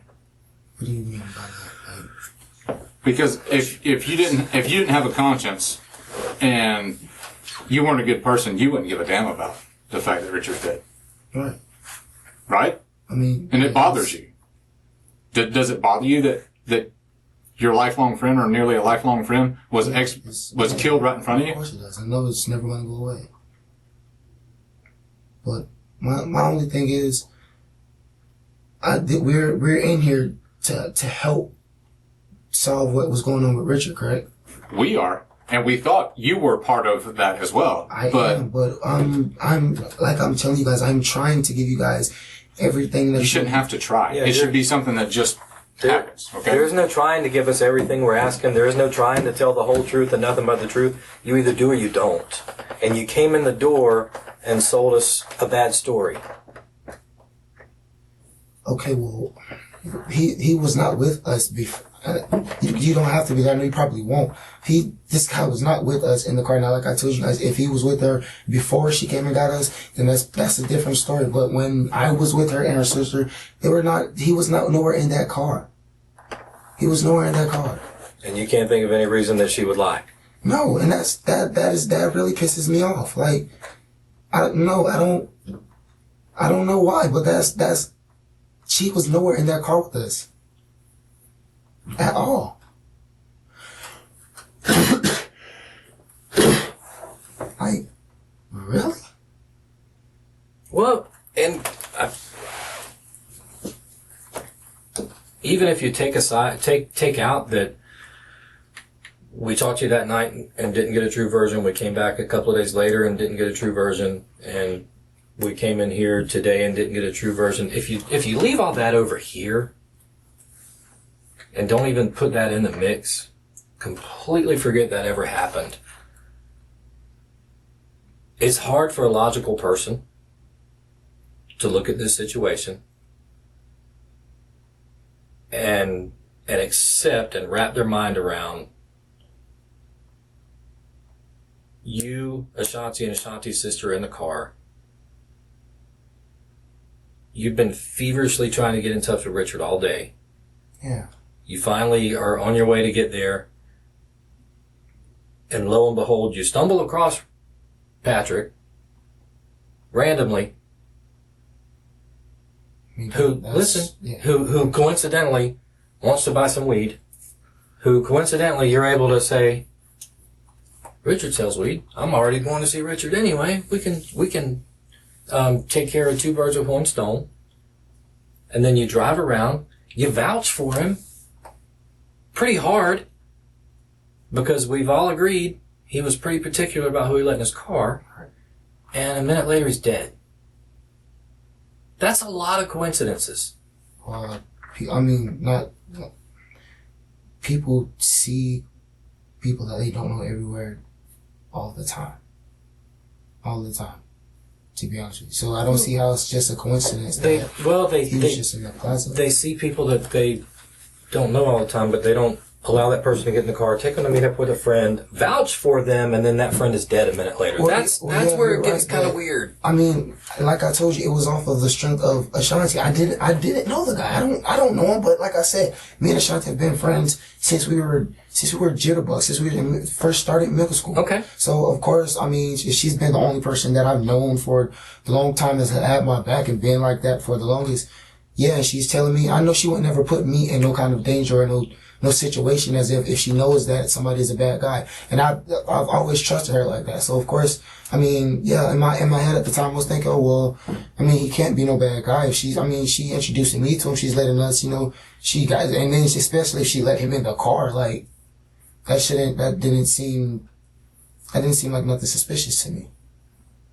I mean, somebody that she dated, I mean, and she doesn't date like that, to be honest with you, at all. So it didn't seem suspicious to me. And then you vouch for him. And about a minute later, Richard's dead. Right, and then you get back in the car with him. And drive, by your version, almost a mile. By other versions, considerably different. That's not true. That's not true at all. That's not true. You never try to call the police.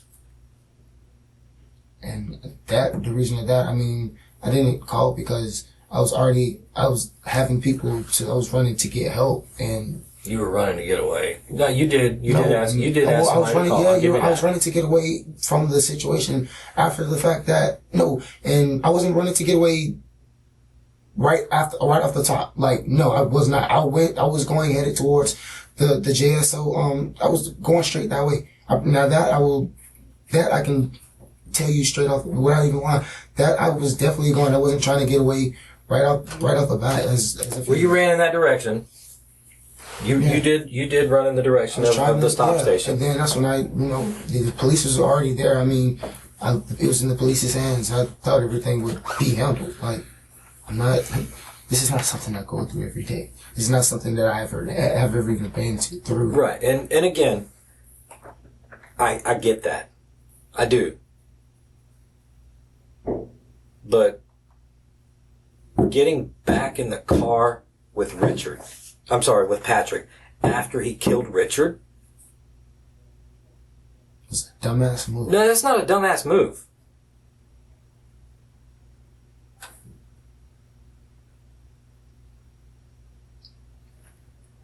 Calculated move. That's a calculated move.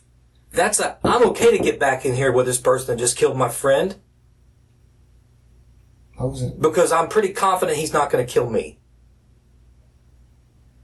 No, that.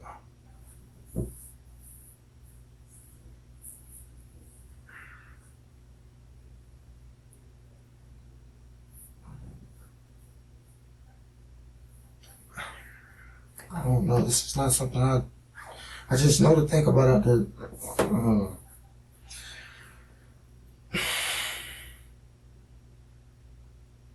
There's no way to make that make sense because it doesn't make sense.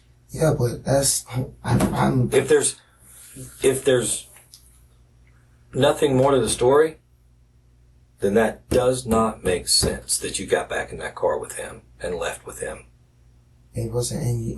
It sounds like you guys are trying to say like, oh, I knew, like, oh well, yeah, I knew he was going to kill him. Oh, he's not going to kill me. I know he's not. I don't think you knew he was going to kill Richard. I don't think that for a second. I didn't know he had a gun. I didn't know how. I don't know him. I don't know this guy. I don't know this guy. Everything that I've, even after when I got in the car, everything. Now, everything that I've done that was for Patrick, like as far as the weed or whatever, it was based off of Ashanti. I don't know what Ashanti does. So if Ashanti is cool with him and it's okay with whatever's going on, then if she's, I know I'm in safe hands, or at least that's what I thought. Like that's all I can tell you guys. I fucked up. I made a mistake, but I don't have the right answers to everything. Getting your friend killed is a lot bigger than a mistake.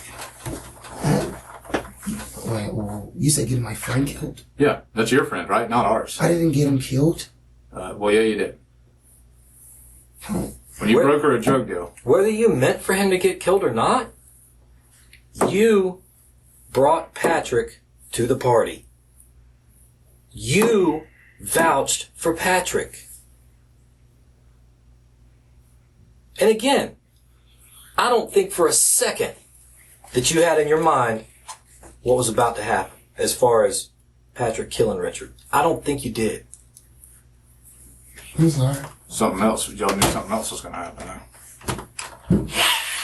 Just didn't think it would result in him being it killed. just doesn't sound good when you put it like that. Like you saying like I got him killed, and I was like, We didn't say you killed him. no, I'm not saying that you said that. But it's like you said, I got him killed, and it's making it seem like, oh, well, I was like, well, Bro, I know it sucks to hear it that way. The bottom line, that's what happened.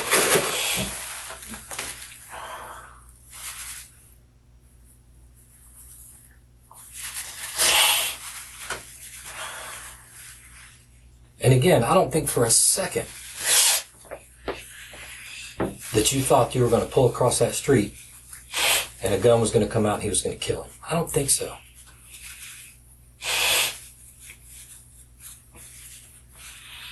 But the more we have to tap dance around getting to these actual truthful answers, it makes me wonder. Okay?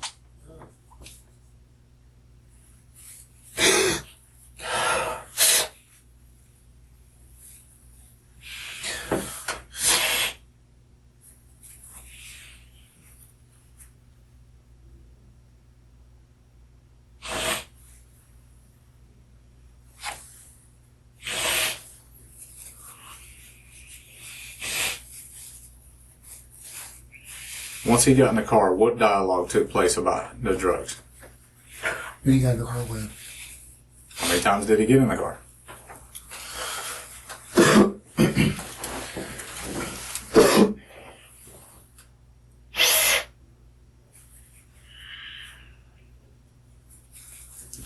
When he got in the car, in the plaza, he didn't get in the car asking for trees. He asked when he was outside, like when he was still standing outside, and that's when Ashanti turned behind me and was like, "Hey Cap, do you know? I mean, Richard still says trees, right?" And I was like, "Well, I'm not sure because I mean, it's been times Richard has told me, you know, I gotta stop. I'm not on it no more because of like something that has happened before, or something like that." So I wasn't sure, but I told them, you know, well, I can always go see. I mean, I can always go see, or I can continue burning his phone up to find out. No, I can. If he's still in the game, I can always go see. Like it was when we were in the plaza. Mm-hmm. So then you guys get in Richard's car. Yeah. What type of dialogue takes place between Patrick and Richard while you're in the car? Well, I'm in the car. I wasn't. No. Wait. What do you?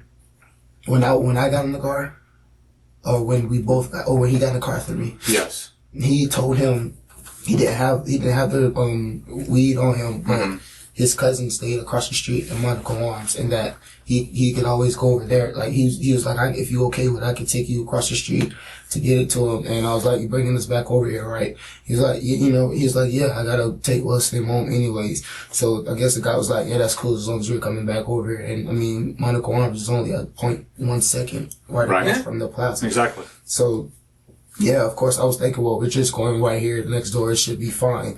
And, like, nothing else was said after that. Like, after he said, yeah, that's fine or whatever, like, it was strictly like me and Richard just started talking. And I was even talking to his girlfriend, too. Like, even when she was on I'm pretty close friend, not close friends, but I'm pretty familiar with Jatar as well. And like, Patrick was quiet in the car. He wasn't talking, but like me, I was, of course, I came there because I was trying to do the music thing. I was on the... Patrick didn't say one word. No, Patrick wasn't talking. Patrick didn't say nothing. He was just sitting there. He wasn't talking. I was in there doing the music, and he looked like he was trying to be engaged in whatever I was doing. Like, basically that. And like, in the middle of me, I can even tell you the beat. It's a free Tory Lanez beat called Target that I was telling him that we were about to do. And I was in the middle of doing like the intro. It's like a hook that we were doing, and like in the middle of me trying to do it, that's when the robbing and everything took place. How you say robbing? Well, he pulled out his gun and was like run, like I told you, he's like, run that, give me that. And that's when everything turned like sideways. Okay. So he tried to rob you. Yeah. Somebody that he knows can identify him because you just vouched for him. Right? Yeah. Yeah. Does that make sense to you? Back to this panel that we're talking to the jurors of logic. Does that make sense to you? I don't No, know. it doesn't. But he's got to make it look like he's robbing you so he can do what he's got to do to everybody else in the car. No, see, what are you guys getting at? Like, we're trying to make sense out of something that's not making sense, is what we're trying to, that's what we were getting at. but I don't, it seems like y'all trying to make it seem like I'm taking part in whatever is going on. And it's not like, I was trying to help him get some weed, and I was going there to do what I was going to do, but that was it. I didn't know nothing was going on, or whatever his intentions were. Did Patrick and Richard ever exchange money? No, we didn't even get to the destination. There was no weed exchange because before we even got there. So what sense does it make to just shoot him for no damn reason? I don't know. Maybe because he thought he had, it doesn't, I don't know, who knows. Maybe because he thought he had what? Money, the weed on him, it doesn't, anything, he could have had anything on him that he would have thought Richard, they told Richard he was a drug dealer. And most people that know, if you're a drug dealer, you have something that they Who want. told him Richard is a drug dealer? Shanti did. And? Ashanti and who? I didn't. Not me. Okay, so you never told him? No. You just confirmed what Ashanti told him? Yeah, she was basically saying, well, yeah, don't Richard still sell trees? And I was like, yeah, I believe so, I can go see, yeah. So you confirmed what she said? Yeah. Oh, yeah. In a nutshell. Yeah.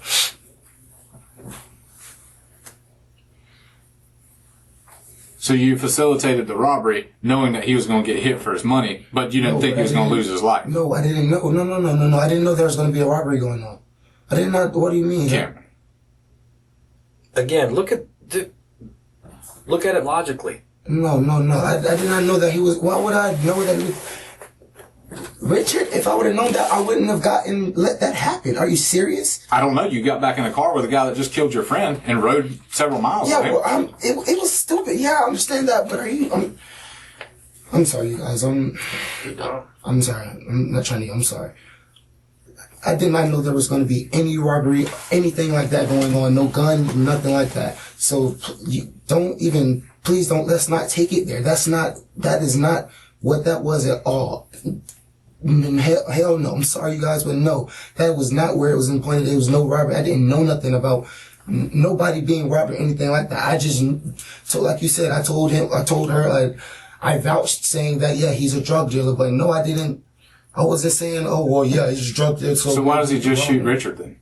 I don't know. Richard was the only one he knew that was a drug dealer. I don't read this. I can't read this man's mind. But you got 2 other people in the car that can identify him. Right. So what why sense didn't does that make So why to didn't he just kill us shoot him? both? Exactly. Well, I don't know. He didn't. I don't know if he knew her. He does. I don't know. I don't know. That's all I can tell. I don't know. All he knows is he doesn't know if I'm a drug dealer or not. All he knows is, well, yeah, we told him Richard was a drug dealer. Richard has access to trees, and that's all that was. And I don't know why. And if, like you said, if he knew it was 2 other witnesses, or even if I did have something to do with it, why wouldn't he take Jatar out too as well? Or why wouldn't he take his girlfriend out as well if he knew that he had 2 people that could identify him?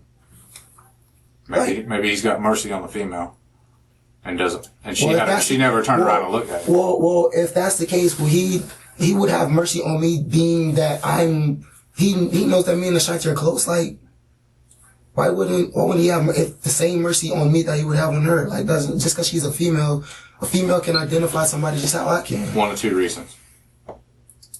Why do you think? I don't know. You're a smart guy. Why do you think? Know. Why do you think? You guys are going to say either I had something to do with it. Excuse me. You guys are going to say either I had something to do with it, or that's only the logical reason that I know you guys are, or that I feel like you guys are getting at. Like, it was pre-planned, or something that was going on, and that's not true at all. Do you normally burn Richard's phone up the way you were doing that day on a daily basis? Normally, yeah, well, no, not normally, because I wouldn't have to, because he called me back. Not normally, but I mean, I didn't talk to him. You were pretty feverishly after him that day on the phone.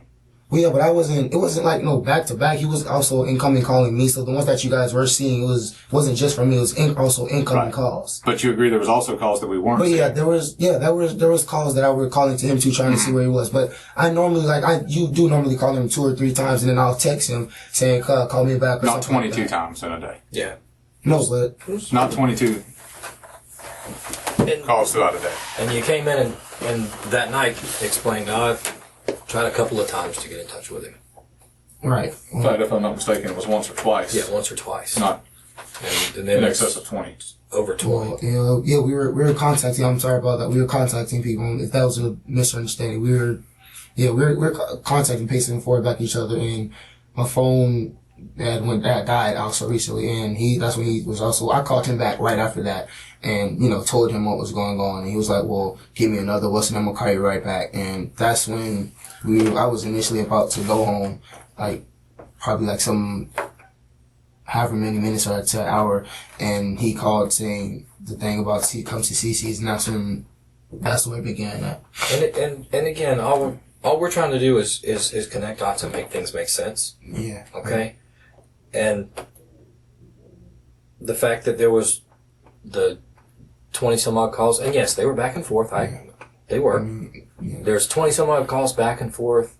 Finally, a meeting is arranged at CC's, and then you happen across Patrick, and then you convince Richard to let Patrick get in the car, and then we drive across the street. A minute later, Richard's dead, and then you and Patrick both, at different times, run out of the complex and end up back in the same car. Right, which I understand When you put logic to that, it shows that there's some sort of connection, some sort of this was not happenstance. That somebody knew that there was about to be a robbery in that car. Definitely, Patrick knew that there was about to be a robbery. All right. And again, you just vouch for him. He knows absolutely that you can pinpoint who he is through Ashanti. Well, can I ask you guys a question? Me and Ashanti are very close, but have you guys ever thought about maybe she's trying to protect him, being that, either she wants him out or whatever is going on? Like, and I'm not gonna lie to you, not even lie, this is something that she told me, right after when all of this was happening, she had told me that, she had him, she met him before, she met him probably some weeks or something prior to before, and that they were she was trying to help him get back on the right track or something about him living with his girlfriend. That's when I believe you guys came back to the house and I told y'all that, and I didn't have the girlfriend's number. I didn't know if she did, but I was like, Shanti obviously she knew I know that wasn't her first time seeing him from whenever she said a while ago. Okay. Because after that was when, when I was telling her, like, she wasn't talking to me, she wasn't trying to, she wasn't trying to come in contact no more with me or anything like that. It was like, okay, well, are you upset? What's going on? And she was like, well, she was just basically trying to tell me, well, yeah, it's just because, I've been helping out. I've been trying to help Patrick get back, and Patrick's been this, and that's my first love, and I've been this and that. So I'm just not trying to turn this on anybody, but I'm just saying, like, that doesn't make y'all even think, oh, well, maybe she's trying to cover his ass, or maybe, like, I'm just asking. I'm not trying to throw her under the bus or anything. Ashanti has in no way said something to try to cover his ass. Okay. Oh, yeah, I was going to say that I'm not. If that takes that off the table for you, not in any way, shape, or form. Yeah, I was going to say, because that's like. Has she done anything? If anything, she's probably done some things to confirm. Yeah, she's done more to confirm stuff that we already knew that was there, that she has reluctantly told us. Yeah. And put herself in this as much as anybody else. Okay? All right. Because not only you're involved because you introduced Patrick to Richard, convinced Richard to let, so you brought him to the party. Yeah. Well, she introduced him to you, and both of you were facilitating trying to get him some weed. So both of you are in the same boat as far as that goes. All right. So no, don't think she's trying to. If she was sitting back saying it was all Cameron, then there might be an issue. She's not doing that. Okay. And to be honest, you guys, I really want to say the only reason why I think I probably wasn't afraid to get back into the car after seeing that Richard was up there that Patrick was in there was probably because it was somebody that she knows, that she said she knew. Even after he murdered my friend, I didn't think I was in any other danger. Now, I don't know if that helps, but that's just another reason why I just say it sounds crazy. It doesn't make sense, but it's not that I was comfortable with it, but I didn't feel like anything would happen if I would have got, if in her car, because, that's somebody she knows that she's been close with longer than just being me. So I didn't, if we're in her car and something is if anything was to happen, it wouldn't happen the way it happened with Richard, because, she knows him. So, it wasn't... That's not helping me much, but I understand what you're saying. But go back for a minute to... We're inside the apartments, and Patrick has just shot Richard. You got the car stopped. You end up outside the car, and you're running around. You saw some people over at the apartments, and you told them to try to get some help. When you went back to the car, and notice I didn't ask you if you went back to the car. I didn't say, did you go back to the car? I said, when you went back to the car. You're an intelligent person, right? All right. So that means that at least implies that I know what? All right. That you went back to the car. So when you went back to the car, what did you do?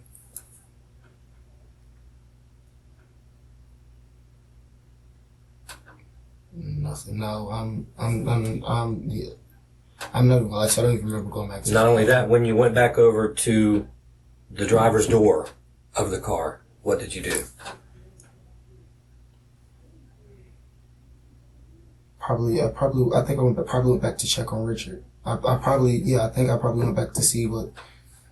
Yeah, I can't remember. I don't even know if I went back to the car. And what I remember was when I was knocking on the doors, and I seen Jatara, and I was going to the JSO. I was telling her I need to give me my phone. I need my phone. I was going across to the JSO. I was going to head there. Right, but first you went back over to the car. Yeah, I don't remember that, but if I did, and I was on the driver's side, it was probably because It was probably because I needed to see if Richard, the same thing before. I need to see if Richard's okay. Do you remember if you opened the door?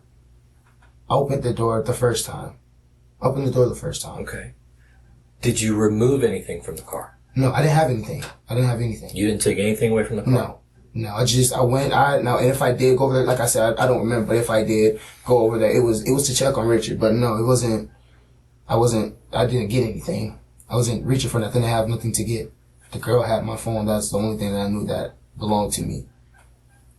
And then just ran out of the complex, got back in the car with Ashanti and her sister and Patrick. Yeah. And there's no conversation from where you got in the car until the time you got out? Not with Patrick.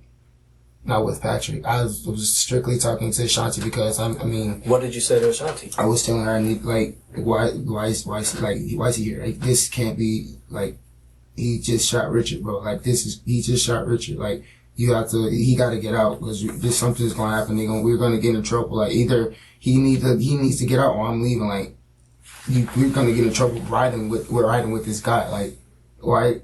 I know you heard the gunshots.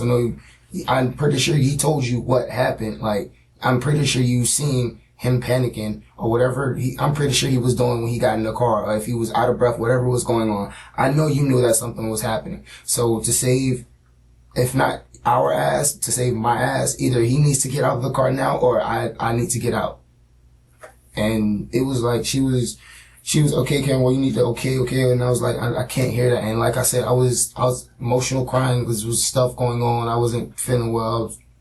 It wasn't good at all. But that was what the conversation was. Did Patrick ever say anything? He was talking, but I wasn't contacting with him. I'm not that stupid. But you're in the same car. Yeah. It's a small car. We can agree with that, right? Yeah. And you saying you can't hear what he was saying? No. Like, I knew he knew what he was doing, and like I told you, I'm in there crying. This is something I'm not. So whatever, they were saying, and I'm not gonna lie to you, I don't remember whatever he's saying. I can't tell you he was talking. That I will admit, he was talking. He was saying something. It wasn't directed to me, but he was talking, and it was to Ashanti. I don't remember, but they were talking, and I'm sorry. You're fine. I was I was like, no, I can't do this. In the middle of me crying, I can't, like, he has to go, or we have to go, and it's not. And I'm not even gonna lie to you, even after that, I still wanted to jump out of the car. Like, it's not, I can't do this. And it made it seem like I just, like, fled a murder scene. Like, that's where it knocked me down from the most, like. It didn't make it seem like you did. You did. Well, yeah. Well, that's basically the part that was killing me. And not only was it, like, just a murder scene, it was your brother. My brother, yeah. It was somebody else like my brother to me.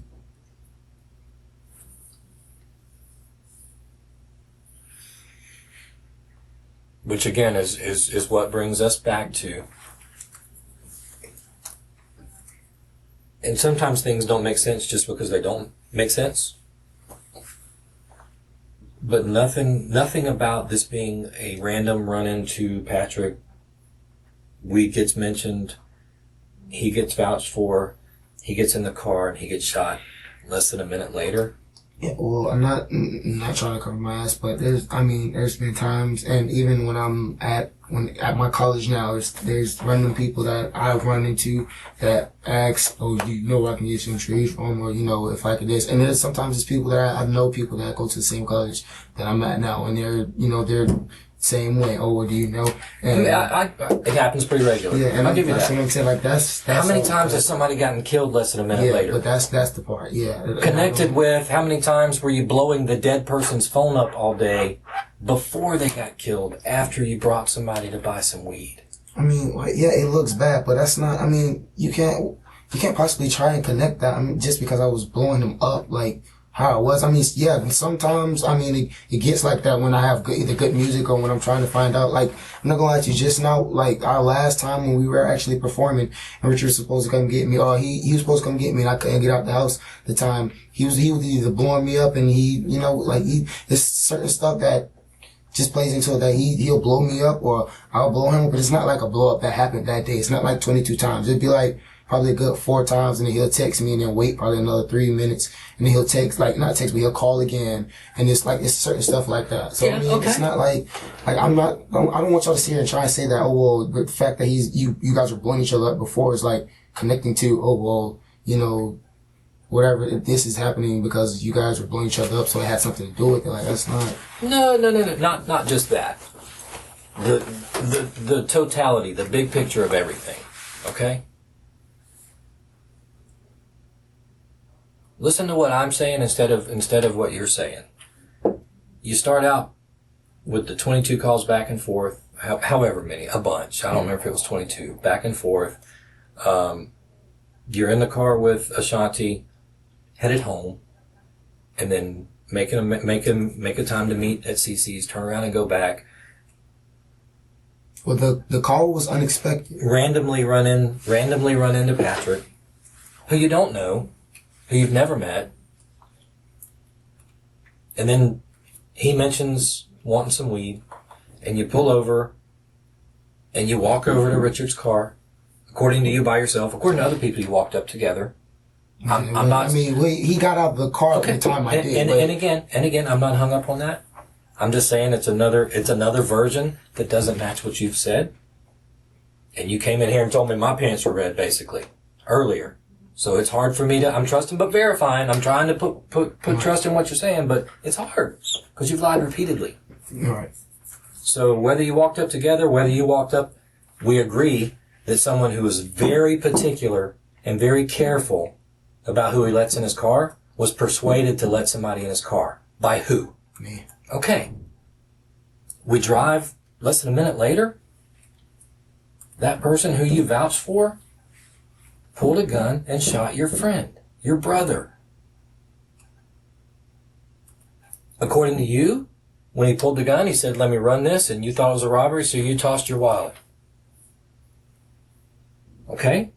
And then he jumps out, you jump out, you try to get some help, you run off, and you end up in the same car with him. It looks, yeah. From you guys' side, it does look, yeah. And then when we, after talking to the girlfriend and making a bunch of steps and making our way out, we finally get to talk to you and you come down here, and none of that gets mentioned. And then I come back a couple of days later and specifically ask you, was he in the car? And I get lied to. And then you come in here today and I say, okay, and we explain the importance of the good, the bad, the ugly, the whole truth. Your attorney explains the importance of the good, the bad, the ugly, the whole truth. And you sit here and you tell me my pants are red. That is the reason we have so much trouble with the fact that the phone was blown up, with the fact that you stumbled across Patrick, with the fact that you vouched for Patrick, with the fact that he got in the car and then a minute later he was dead, and then you come in here and spun this great big story that makes no sense because you made it up, parts of it. That's where the problem is. And again, looking at it logically and removing yourself from the person being looked at, if you're looking at it from the outside in, you're not believing it either. There's a reason for that. Again, we want justice for Richard and Richard's family, his blood family. You're involved in this whether you want to be or not. You brought the killer to the party. You vouched for the killer. You can not want to feel that. You can not want to accept that all you want. That's the cold hard truth. And it sucks. I wouldn't want to have that on me. But it's on you. And the only way you're going to help this shit that's eating at you day after day after day, and to start to get out from under some of this, is to tell the whole truth. The good, the bad, the ugly about what happened, and make this story make some kind of sense. And the only way you're going to do that is to tell the whole truth. And the whole truth is who decided to rob Richard. All right. So who was it? It was Patrick. But I'm sorry, I'm not saying I'm a little claustrophobic. Just a little bit. Yeah, just a little bit. I didn't mention it because I didn't want to, even though he is dead, I didn't want to get Richard's family, nobody in trouble. I also mentioned to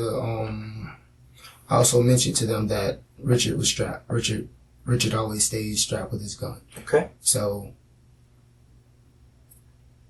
when we got in the car, when he got in the car actually, and Patrick, when we were going over to us and we got in the car, I was mentioning, well, yeah, don't make sure you don't make no, dumb moves or nothing like that, because, Richard carries a gun. Richard is strapped, and which I've always known him for.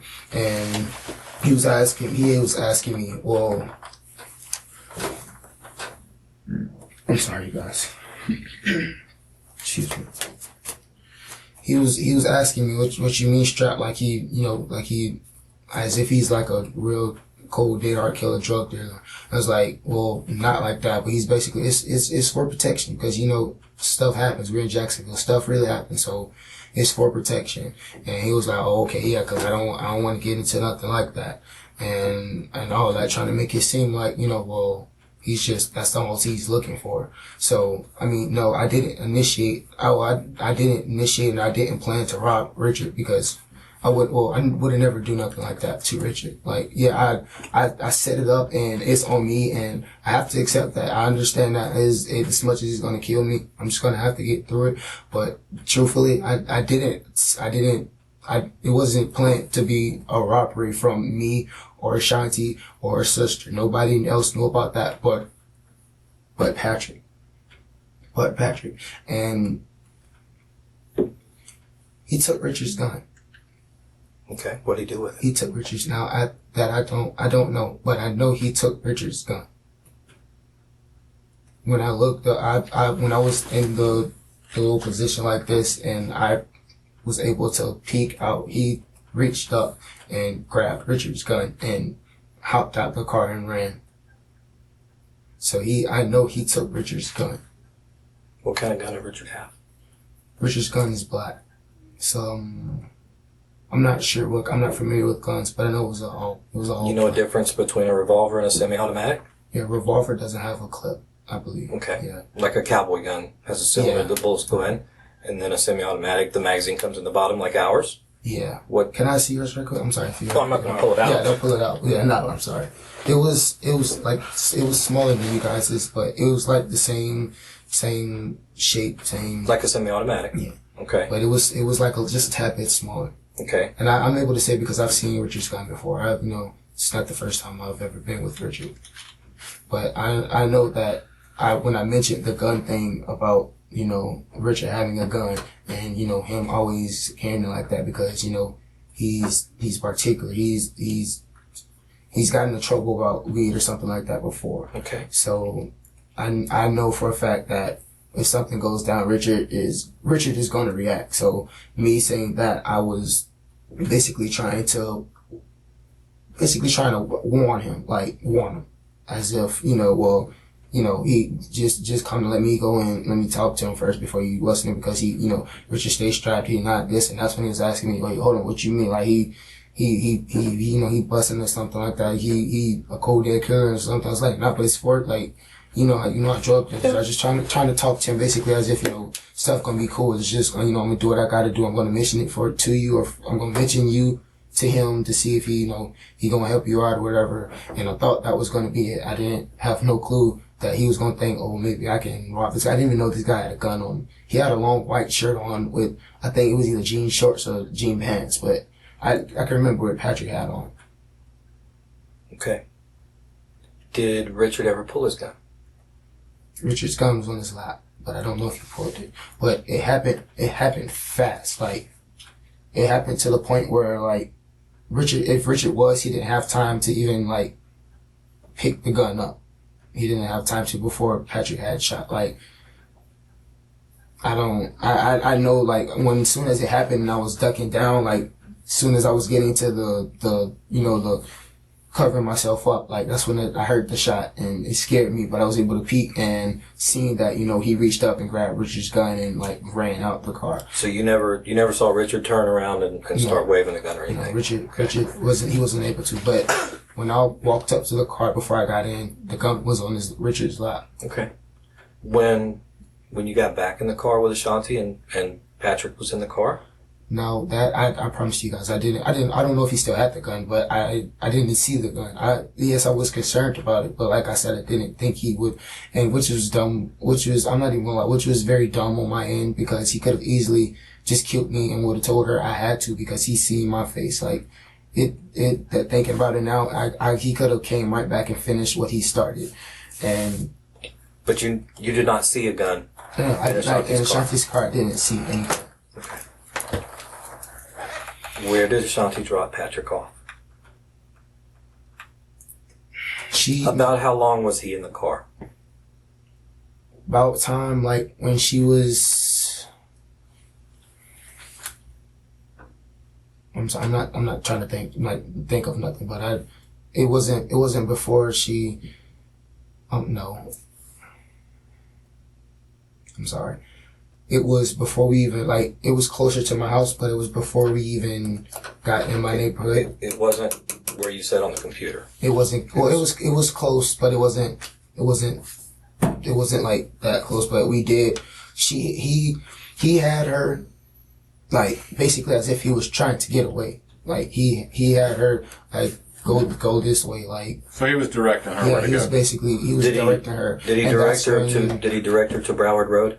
Do you remember being on Broward Road? No, and I don't remember being on Broward. And I can tell you guys, I don't remember being on Broward Road.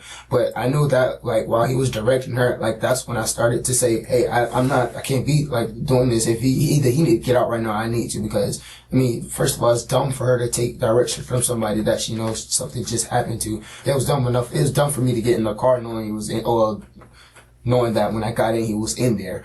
But it was very dumb of her to, like, I don't know what was going on in her head, but... Do you remember being on Lem Turner Road with him in the car? No, by Kendall Court, or the...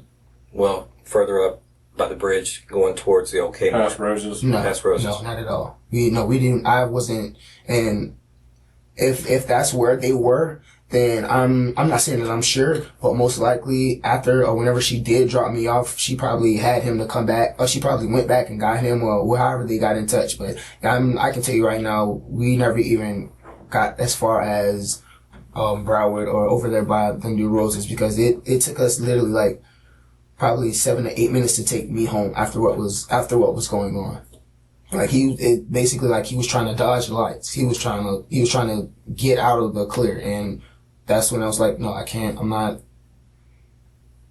gonna. So you still don't remember exactly where it got out, but just that it was different than what you showed me on here. Yes, Why? Because that's the place that we were going, and that's where, like, I mean, that's what I could remember. I'm cooperating, trying to get through this, but that's what I could remember. I knew that we were.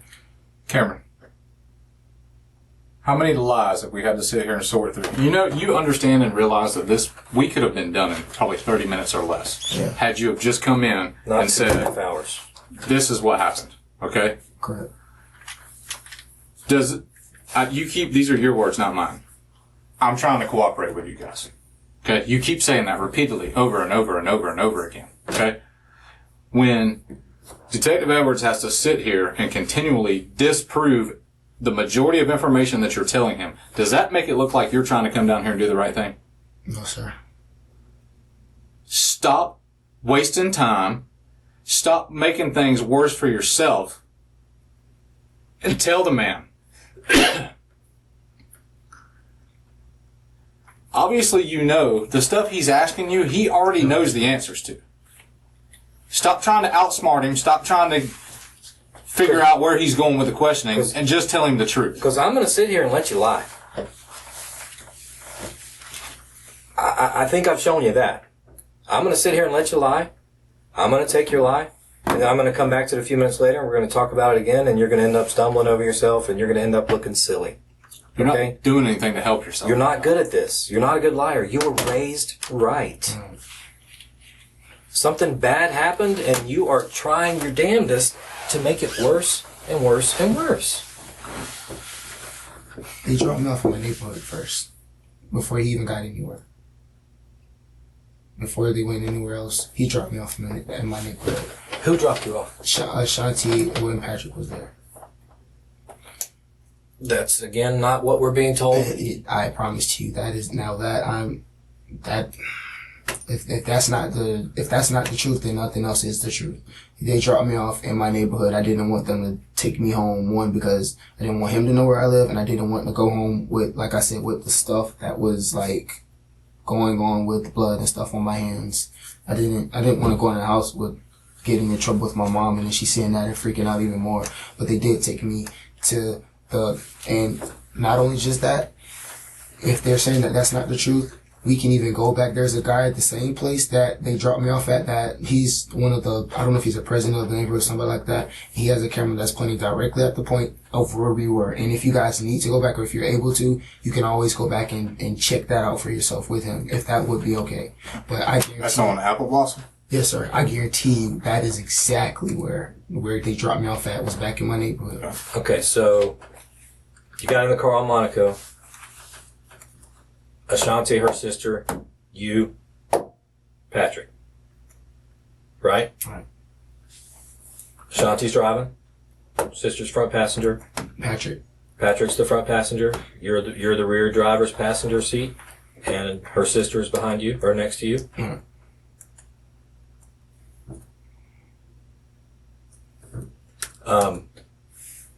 You go down Monaco. You turn left on Dunn, and they take you home. They took me home first. So Patrick was still in the car when they pulled into your neighborhood. I'm sorry, guys. I'm very scared right now. I'm not trying to mess it up, and I understand that me trying to cover up some stuff is making it worse. I'm glad you understand that. I'm very, very scared right now. I mean, we couldn't have explained it more clearly very many more times, that you lying about different things really kind of points a finger at, look at me, look at me, look at me. Is that your house where that little cursor was over? Yeah, I'm the first house, and we came. Where did they drop you off at?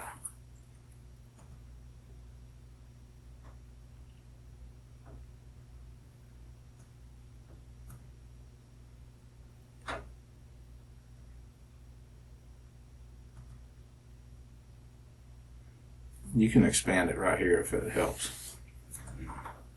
This is our park. This is the man's house right here. This is his house. This is where the lake is.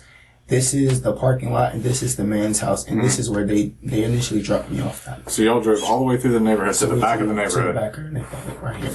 And if you, like I said, if you guys want to verify that with the man on the camera, then you guys can. But that. Why did Patrick want to rob him? Was it solely for the money? Was it what? Why did Patrick want to rob Richard? Was it solely for the money, or did he want his gun? Why did he want to rob him? That's something you have to ask Patrick. We have.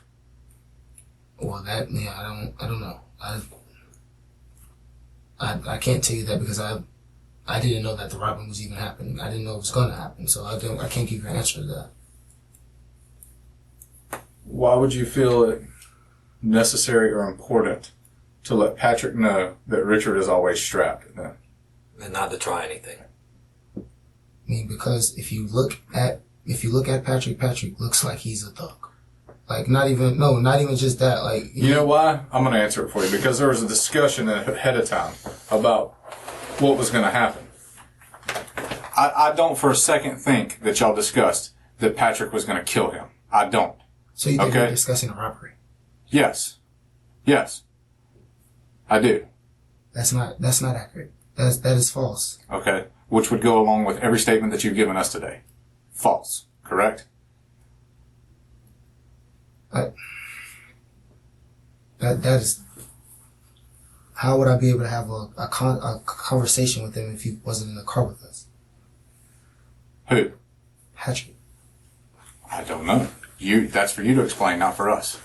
Yeah, which isn't accurate. It isn't. Well, by your version of the events, it's not accurate. We've been told otherwise, that he wasn't in the car. He was not in the car. And your version has been slightly less than accurate. And again, this could have taken about 30 minutes, and we are now 2.5 hours into this. But so if it was a robbery for whatever it was, and he got the gun or whatever you think it was, what did I get out of it? We don't know. What did I get out of it? I don't have any money. I don't have the gun. You guys can search the house. You guys can search whatever. I don't have a gun. I've never touched the gun. No, I take that back. The only gun that I did touch was Richard's. But I got nothing out of this. You touched Richard's gun when? This was a while ago. This was a while ago when I first knew he had a gun. Just being stupid. Okay. Stupid kid playing with it. No, but what would I get out of it? I don't play with guns. I know about guns. I'm not supposed to have guns. My mom doesn't even want us with water guns. Yeah, I'm 19. I'm still a mama's boy, and I know how mommy is. But what did I get out of whatever it was? I didn't get nothing. I got a dead close friend, a dead brother almost. Yeah. So what makes you? If I'm me being intelligent and smart as I am, you have to give me something. Like, I'm not, if that was the case. That's kind of the question. What did Richard plan, or what did Patrick plan to get from Richard? But I don't know. That's what I'm trying to tell you guys. I don't know. It was weed. I know that for a fact. He wouldn't have asked my sister, or my sister wouldn't have told me that if that wasn't the case. And that's what I was thinking. They said something about drugs. Yeah, I know a lot of people and everybody that he could have got drugs to that was differently. But I mean, Richard was right there. Richard was close. So I mean, back to thinking about that, why wouldn't I? I mean, why not just ask him we're here before if we go somewhere else? So I mean, it wasn't nothing that I knew about that was going to happen. I didn't know he even had a gun to rob Richard with. I knew nothing of that.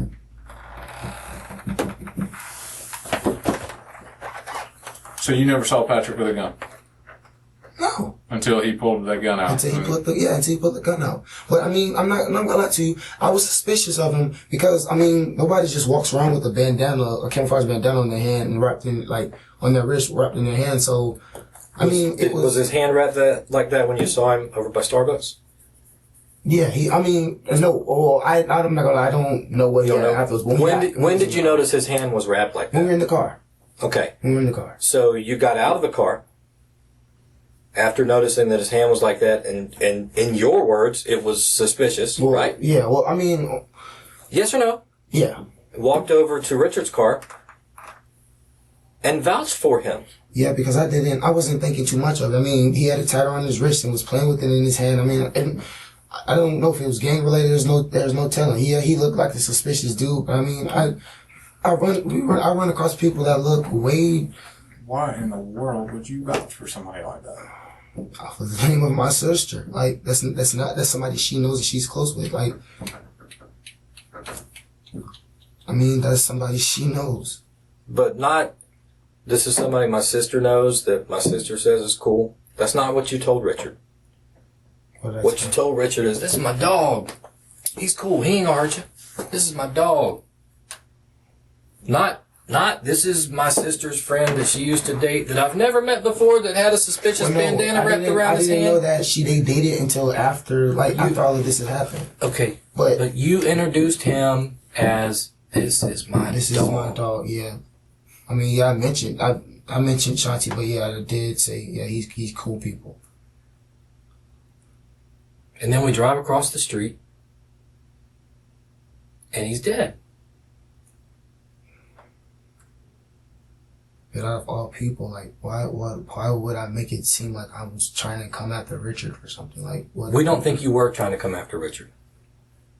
We don't think you for a second thought that Richard was going to get killed out of this. Not killed. I'm saying come after him, rob him, pre-planned, whatever it is. Like, what would be my motive for that? Like, Richard doesn't really have nothing that I need from him. Richard was a role model, like I told you guys. Richard has blessed me more than I thought of before. Like, what would be my motive of robbing Richard, especially if I haven't gotten nothing out of sending somebody else to? What is your motive for trying so hard to facilitate Patrick being able to buy some weed from him? What were you getting out of that? I mean, nothing, but I don't know. I guess I was doing somebody a favor. Because did you not? Well, you're doing somebody a favor. Who? Patrick? You doing Patrick a favor? Trying to get him. Trying to get him some weed? Yeah. So you went over and vouched for him, even though by your words he had some bandana wrapped around his hand that was kind of suspicious, so you felt it was necessary to tell him don't try anything because my boy's always strapped and all of that. And then you walk over and you betray your brother. Please don't say it like that. Did you lie to him? Lie to Richard? Yeah. This is my boy. He's good people. He ain't gonna hurt you. That's what I thought. So what did you stand to gain by doing all of that so that Patrick could get a little bit of weed? Nothing. Which is nothing. Okay? So the reason this all keeps coming back to who came up with the plan to rob Richard is because somebody tried to rob Richard. And you did a lot to get those two together.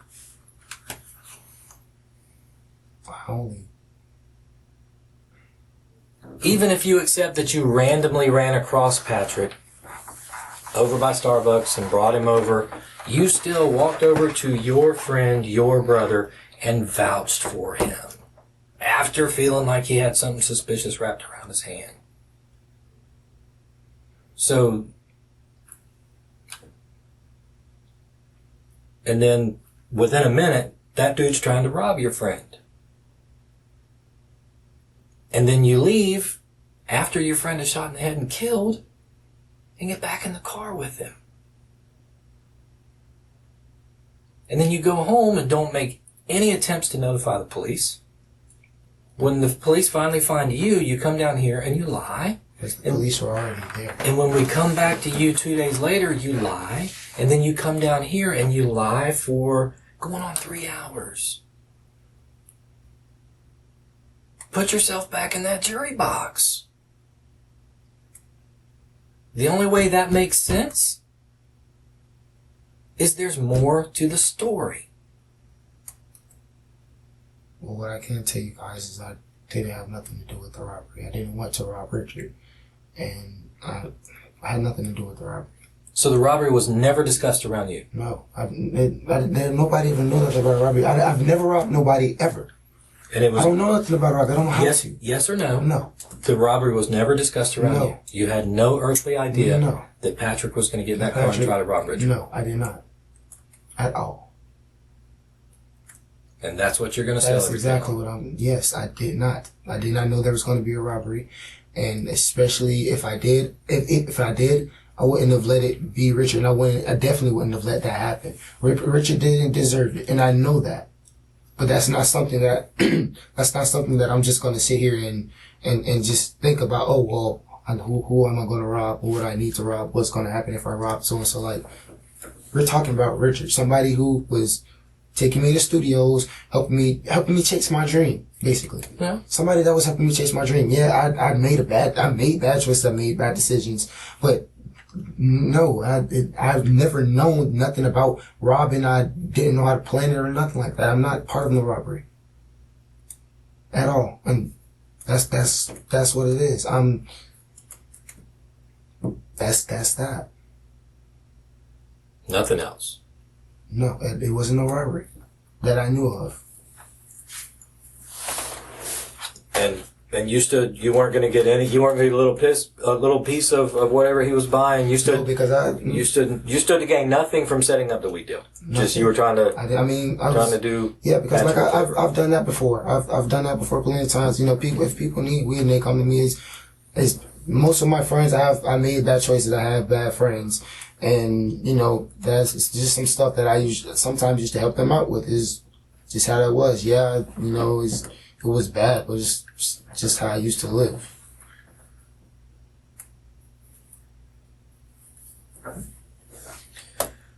You think of anything else for today? Nah, I think just pretty much exhausted. Just so I'm clear. I would just recap, just so we're gonna get the final version and we'll go from there. Just so I'm clear, and stop me anywhere that I go wrong. Ashanti picked you up around noon. You were going to go to your grandmother's house because you wanted to help her cut some grass to make some quick money. Found out grandma wasn't home, so you'd make a U-turn and head back to Dunn Avenue. Right? Not. Or the Dunn Avenue area. Okay. So you hang out around the Dunn Avenue area. You start trying to get in touch with Richard because you wanted to talk to him about some music. There's some back and forths. A lot more than 1 or 2 calls back and forth, right? I don't have the number off the top of my head, but a lot more than 1 or 2 calls back and forth. Eventually you decide that you're ready to go home. Yeah. So Ashanti and her sister are driving you home down Dunn Avenue. You get down around the 7-Eleven, everything, close to Dunn and 295, and Richard calls. Says, I'm going to be at CC's. Right. So you have Ashanti turn around and go back. Go to. I'm sorry? Go to. You said back. I keep saying back. Well, back that way. Yeah. You go to CC's. You pull in the first part of the Highland Square Shopping Center, which is where Starbucks and Little Caesars, and there's a Publix back there, T-Mobile and everything, and you happen to see Patrick. Sure. Ashanti drives over to Patrick or stops at Patrick. They have a brief conversation, which getting some marijuana is mentioned. And Ashanti asks you if Richard still sells weed. And you said, he probably does. Let me check. Going to see him anyway, whatever the conversation was.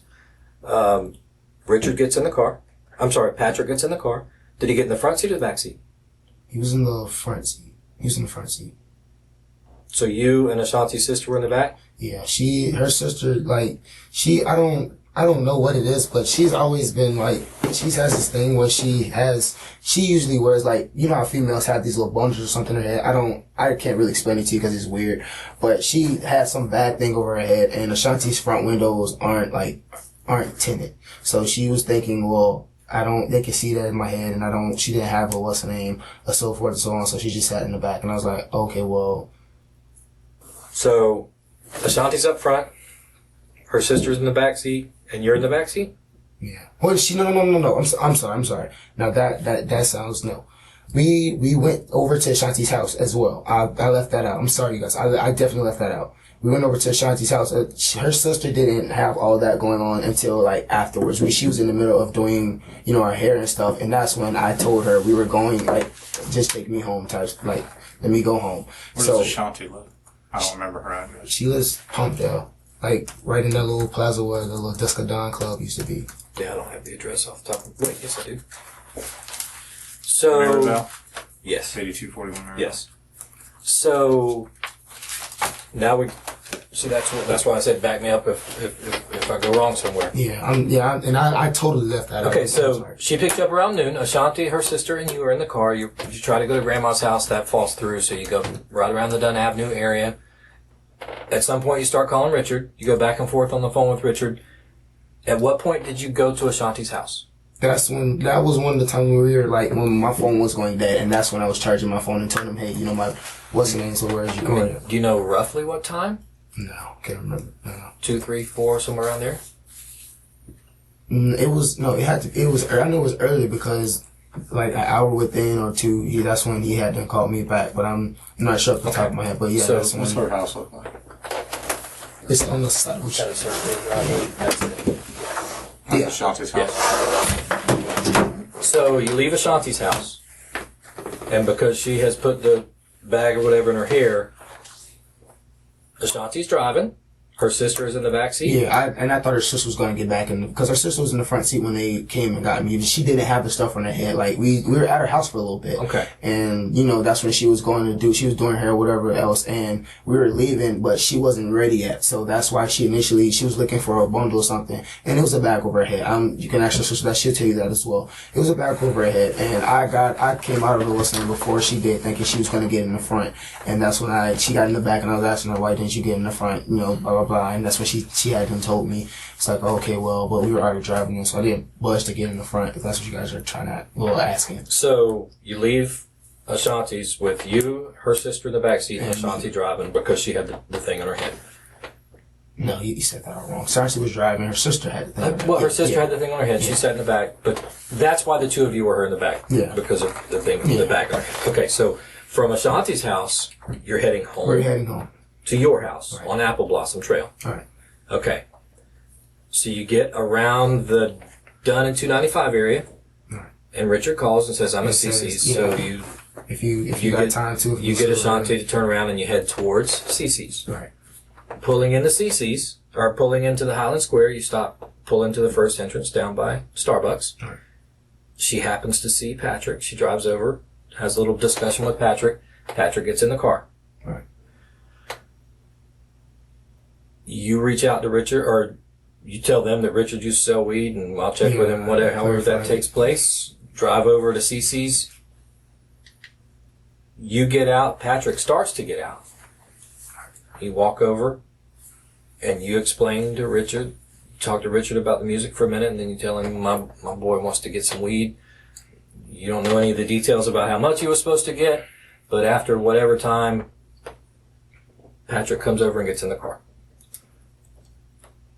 At what point did you caution Patrick about don't try anything because my boy's always strapped? That was when we were when he had first got in and he was asking me he was asking me what his name was, like trying to act like he was familiar or something. So when you're driving from where he first gets in the car to yeah, CC's is yeah, when you said he's said, always strapped, yeah. don't try And anything he's got silly, in front, yeah. all that. Okay, so both of you are in the car.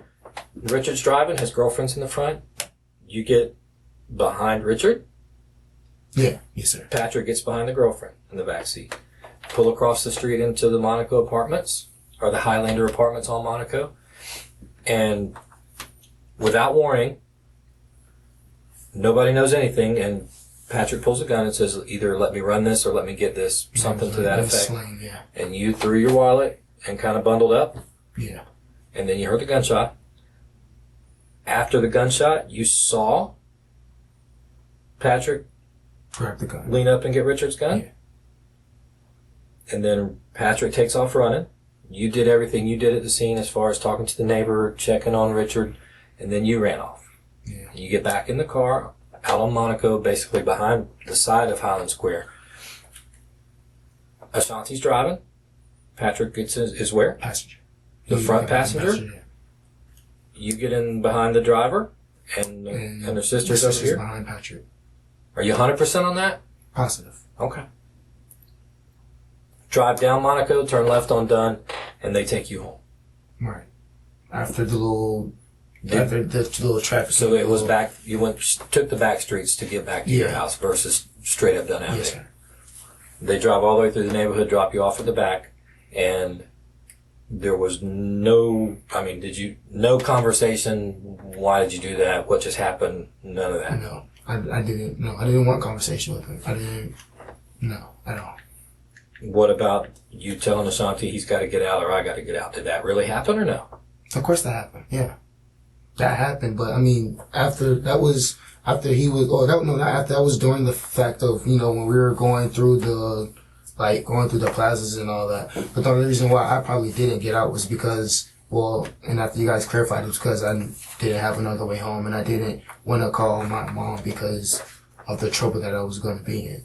So I told her to take me home. So you did tell Ashanti repeatedly either he needs to get out or I'm going to get out. You got to make him leave. And I said that because she was taking. Didn't really mean it, apparently. I mean, you didn't stick to it. Yeah. I didn't mean it kind of harsh. You didn't stick to it because you felt like that was your only way to get home. Yeah, and she I was saying it based off her taking directions from So they drive to your neighborhood, go to the back, and you get out where you said, and you eventually make your way home.